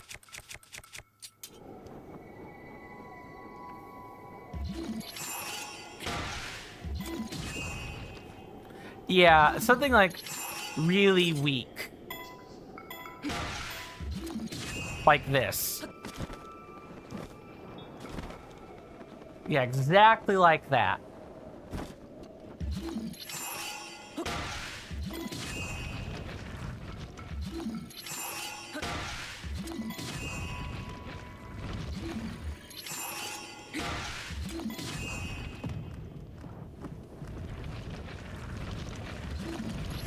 No, I don't think so.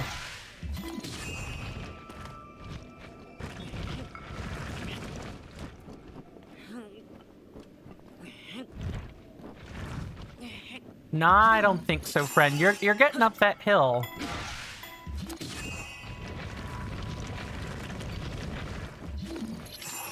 Probably need a second hit of one of these.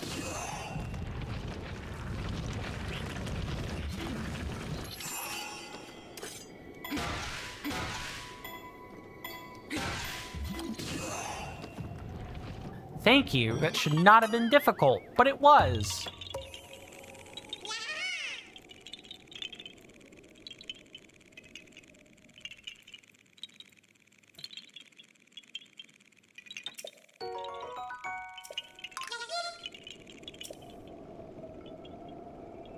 Okay, let's see if there's Hemar's Descent. Oh, you know what this might be? There are two things I'm gonna, like, end the stream on. One of those is here. So let's go ahead there, because I actually want to show this off.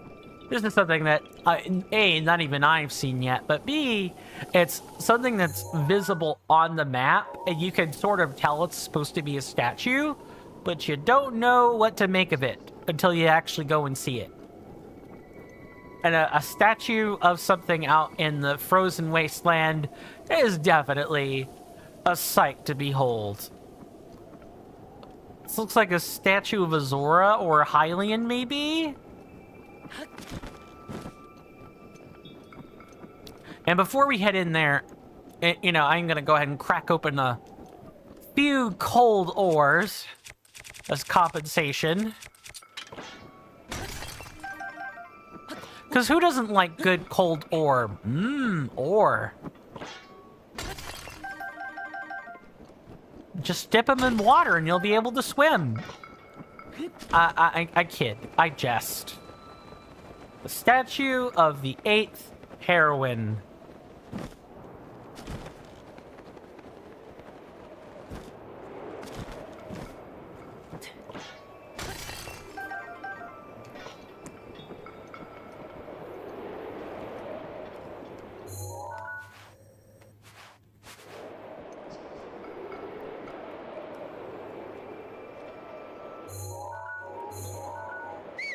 Nope, that's not at all what I'm doing.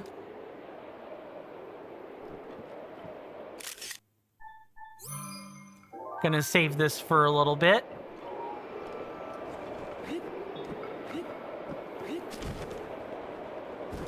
Okay, gotta get over one of the air geysers.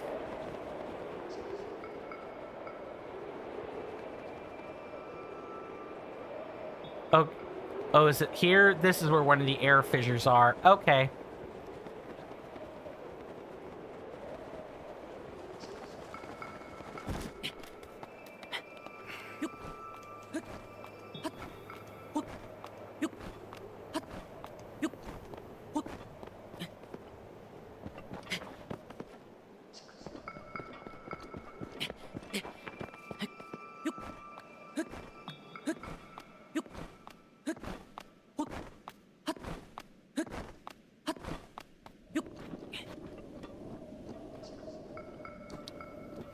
Just getting my positioning correct. Greetings, Rasby. Welcome back. Good to see you, sir. Hopefully you're doing well in health and in spirit, and I hope you enjoy your stay. You just got home. Hopefully your work day went well. We are on the tail end of the stream. We were just getting ready to wrap up, and I thought I would show a couple of sites here and there, as well as make one last crack at a Korok seed that was particularly hard to get, and my efforts on that have not exactly been successful. Yeah, that's unfortunate. If your Discord status would have shown up, I believe what you're saying, but it definitely should have shown me as being online. I have it set for me to be always online. Showing the stream. Okay, that can't I don't know what to make of that. I swear I have notifications set up. I'll look at the Discord thing again and see if I can't fix that. I think I have it set up that way for a reason, and I forget what that reason is. Because this is a bit, this is, blah, blah, blah, blah, blah. Let's try that again. I probably set it up for some reason and then forgot to switch back / make note of the settings. So I'll work that out, and that way that'll be less of an issue for you in the future. That's up to you. I don't want to force you to do anything. That's not in my nature. Let's go and set up the let's go and reset these trees. But that's a hassle. Yeah, if you can do it on your end, that'd be great. I'll see what I can do. No promises, though. It's probably like notifications toggle if I had to guess. And, you know, not being logged in on Discord through multiple devices at a time. Something like that. Though you'd think that... See, the thing is, with my phone and everything, I'm not actually signed in to Discord. The main place I'm signed in on for Discord is the streaming computer. Or the gaming computer, excuse me. I'll get it all sorted out. Promise. I just hope to get it sorted out soon. I hope the fix is easy. Now, for those wondering, why the heck am I doing this? Also, the Switch is absolutely chugging it with this frame rate. You can tell that there's just a lot going on inside the Deku tree here. I so want to buy your wares, good sir, but now is not the time. Now, let's go ahead and sleep. Yes, I'm gonna sleep. How long would I like to snooze? Until morning, please. So here's what you do. If for those that are like, I want to reset vendors and so on, you sleep twice. And then you go to a different cell. So sleeping, I say cell, but what I mean is a different part of the world instance. So let's say, for example, you sleep in the Rito village, right? With this technique I'm teaching. If you sleep twice in one of their beds at Rito village, you cannot expect the merchants to reset. That's just not a thing they do. Instead, what you have to do to reap the benefits is to go somewhere else and check the vendors at wherever you're gonna go, and then hopefully they should have new stock for you. Now, if you're expecting a merchant to vendor arrows to you, to sell arrows to you, that's a different thing. Turns out, and this is something that's well documented, but apparently I never knew the exact details. Did you know there is a cap on arrows? So the trigger for vendors selling you arrows, you have to have less than 50 of any arrow type, and then a vendor that sells that particular ammunition type will give it to you. They will stock their a cap, no cap.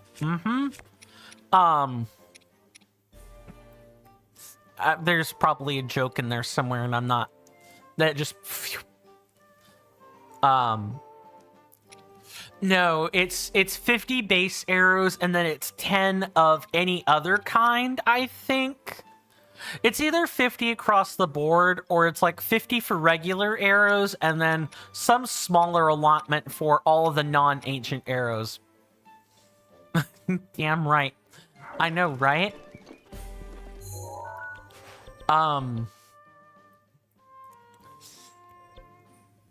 But if you want to stock arrows, and you don't want to do the degenerate thing that I'm going to teach you guys to do later, that will probably work unless it's been patched out. Your best effort is to, spend down your arrows. Don't hoard them like I'm doing.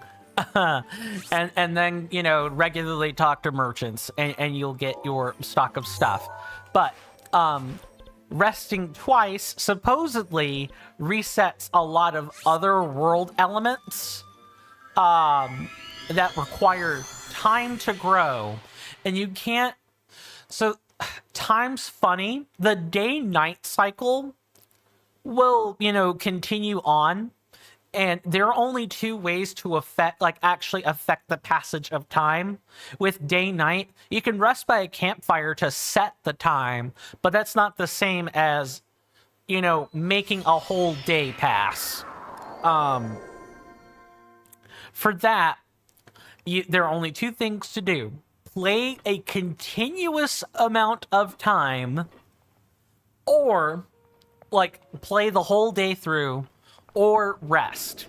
Resting in a bed, to be specific. It has to be a bed, which means there's only one of a few places where that even works.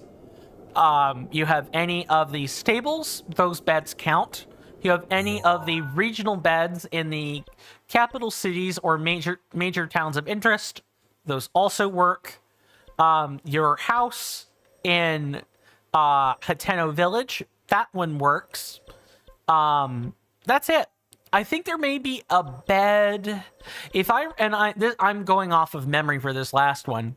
There is actually a bed that you can sleep in Hyrule Castle. I want to say it's Princess Zelda's room. You can actually sleep in it. Don't quote me on that. I could be wrong. I'll be interested to know if I'm correct in my assessments later.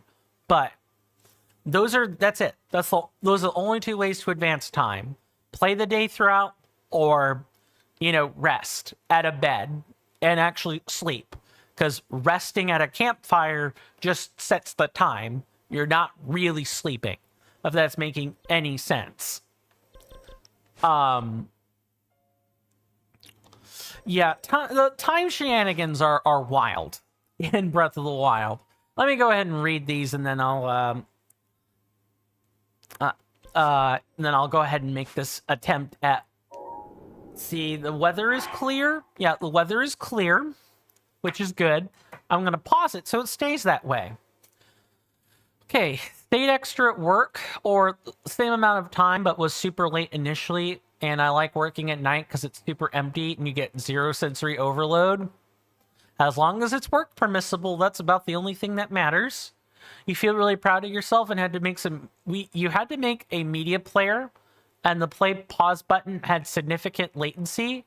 And over some 4 hours, you found a way to make the button super responsive, and are going to present it tomorrow, and have the other device changes to this method as well.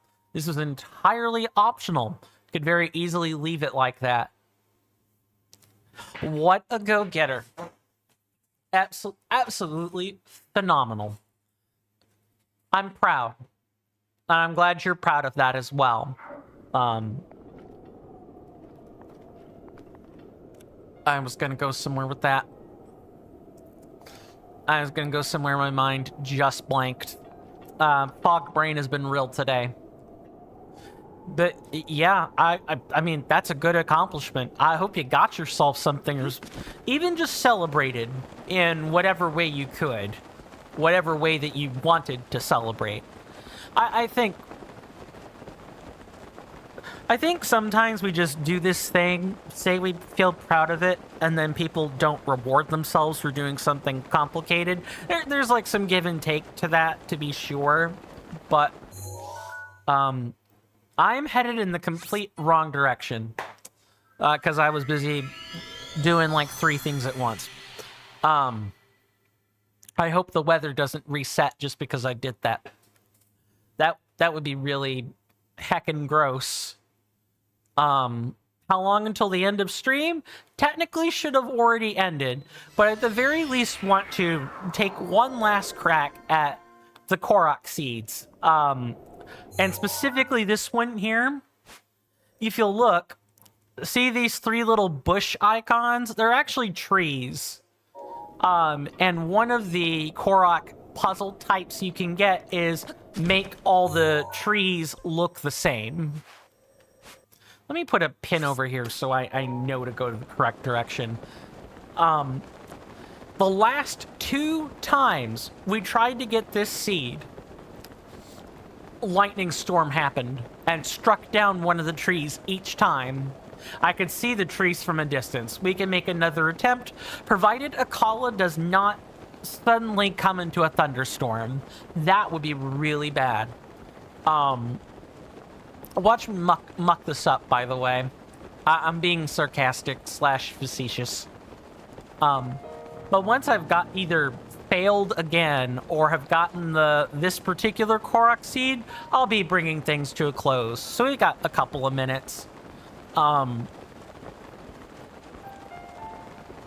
It would really suck if it became cloudy all of a sudden.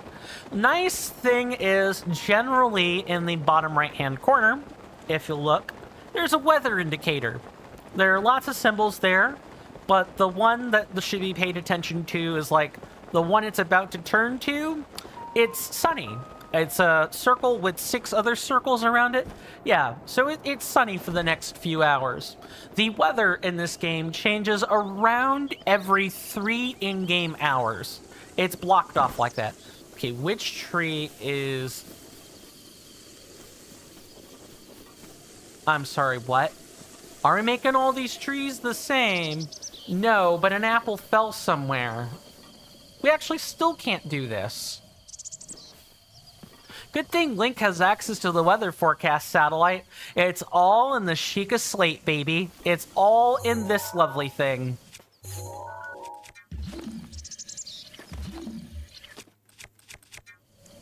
This thing is basically a Sheikah supercomputer as far as this game's like sense of technology is concerned. Link has access to like almost a portable tricorder. Not quite a tricorder, but pretty damn close to the real thing. No apples. We're gonna have to try again later. It's fine. I'll just park us somewhere where I can cook a few things before the next stream. I hope that presentation, bad apple, bad tree, I'll say, bad tree. I'll go ahead and update the counter real quick.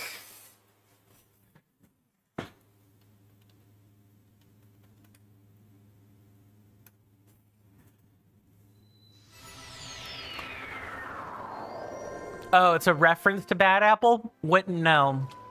I don't know if that's a meme, a joke, a song, or anything.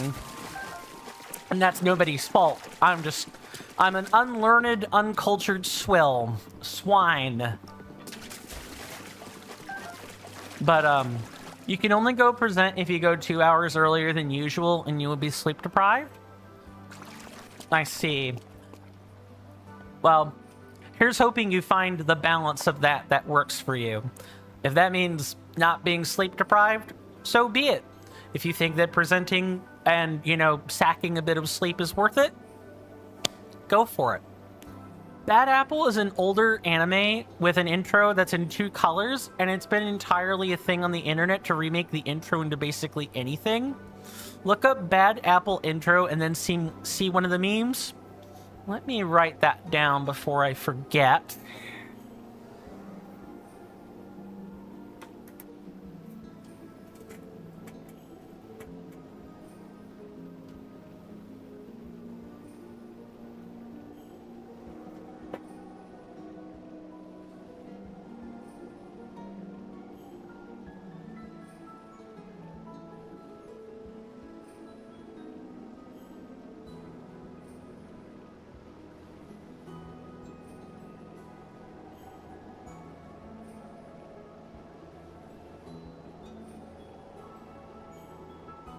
Like this one, or guess a shorter link. I'll definitely copy that down once the stream ends. I'll go ahead and I was looking for something to write with and, you know, something to write on, but I found those things. Thank you very much for providing those. Much appreciated. Make sure I've actually answered everything. I've seen a couple of other memes where it's like there was one, I want to say Wrath of Math talked about one recently that was like, there was like a comic strip with 4 things and there's the 5th thing is missing. A lost meme, that's what it is, the lost meme. The lost meme was like something, it was originally something else at one point, and then there was a comic strip or like some sort of depiction that depicted 4 things, and the 5th one was missing, and it could be any 4 things, and somehow it was many years ago. Okay, you have a better idea of what I'm talking about than I do. Goes to show you, I don't put that much of a high priority on memes, at least not memes without any important context behind them. But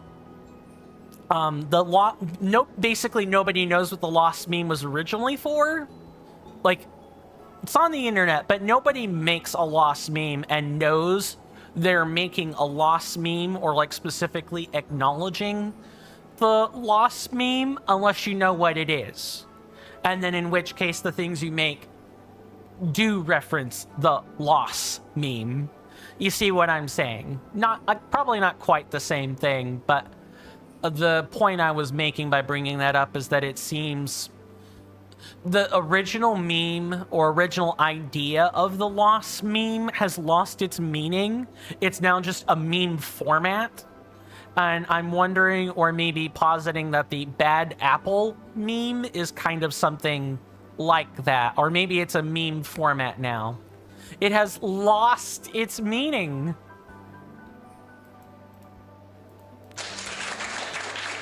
Standing ovation, round of applause, 10 out of 10. We all love bad puns around here. Not even a dad joke. That's the best part. Not even a dad joke. It just was one. You will walk yourself out of the door and hopefully into a nice warm bed, good sir. Because I'm going to be wrapping up the stream now. I want to thank everybody so much for stopping by. I apologize again for the missed streams. These last 10 days have not been terribly great for me, but that is no excuse. I will do better. But also, there's the gap in streaming coming up on the 9th specifically, where I will definitely be at a client job that day and will not be streaming. So be prepared for that. And then I might be moving across coastlines, but that's way, way, way down the road. Probably way down the road. Nobody will even have to worry about that for, I would say, at least a month and a half.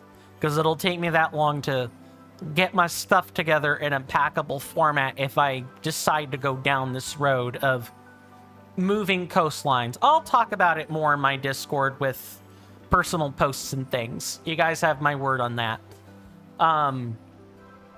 Let's see. I will... Oh, it looks like there's some collabs going. Cool. I think in the interest of, you know, wanting to finish eating lunch, which is probably actually dinner, and then go ahead and cut and run. But I am going to leave people with content they could check out. There are two people I already know. I already have my pulse on the two I want to, you know, present to you guys on Twitch. The first is a Canadian streamer that, well, I know of him very well. His name is Squillakilla. He is a fitness enthusiast. He's super chill. He has done many challenge runs for Dark Souls or Soulsborne content. He has also played some other stuff, but his main shtick has always been Soulsborne content. He's part of Team Hitless. He's one of its founders. And they're all the cluster of all those people are dedicated to challenge running the Soulsborne content, or in select other games that support a damageless, hitless format.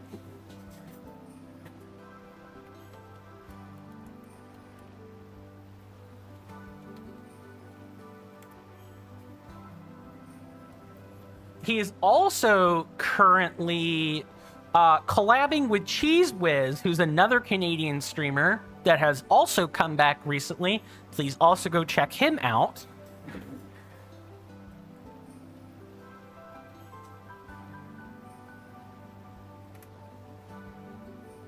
Also a very cool dude. I hope I'm doing that correctly.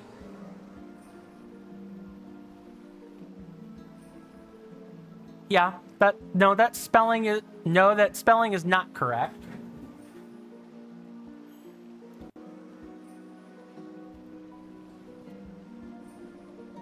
There we go. That's the correct spelling. Then the last one, she's a good acquaintance of mine. Her name is Venora Darkwolf.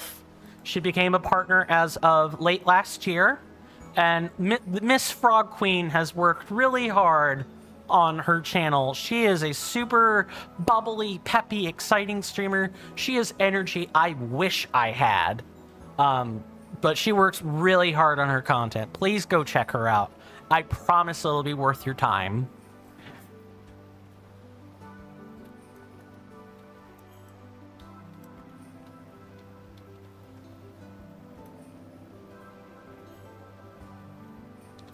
Yeah, she's playing through a game I wish I had access to. Because Oblivion Remastered is... Mwah, chef's kiss. Even they were so faithful to the original port that they even kept the part where the voice actors had to redo their lines, and they did them right there on the spot. Or like the really janky bad voice acting, they kept it all for better or worse. Maybe if you guys vote for it, that can be a game that comes on this channel. Maybe. You guys know all the stuff to do. Links, socials. It's all in the link tree, and it's all in the About Me section on Twitch, or it's in the description on YouTube. Thank you guys again for hanging out with me. I will be back tomorrow at the normal time. You have my word on that. Just like normal, the Google Calendar is accurate. Just had a bad spell. I will let you guys know when not to rely on it. How's that sound? My senators and inductees, you've been awesome. Please stay safe. Do take care of yourselves out there. You're welcome in my hallowed halls anytime. And with that, goodbye.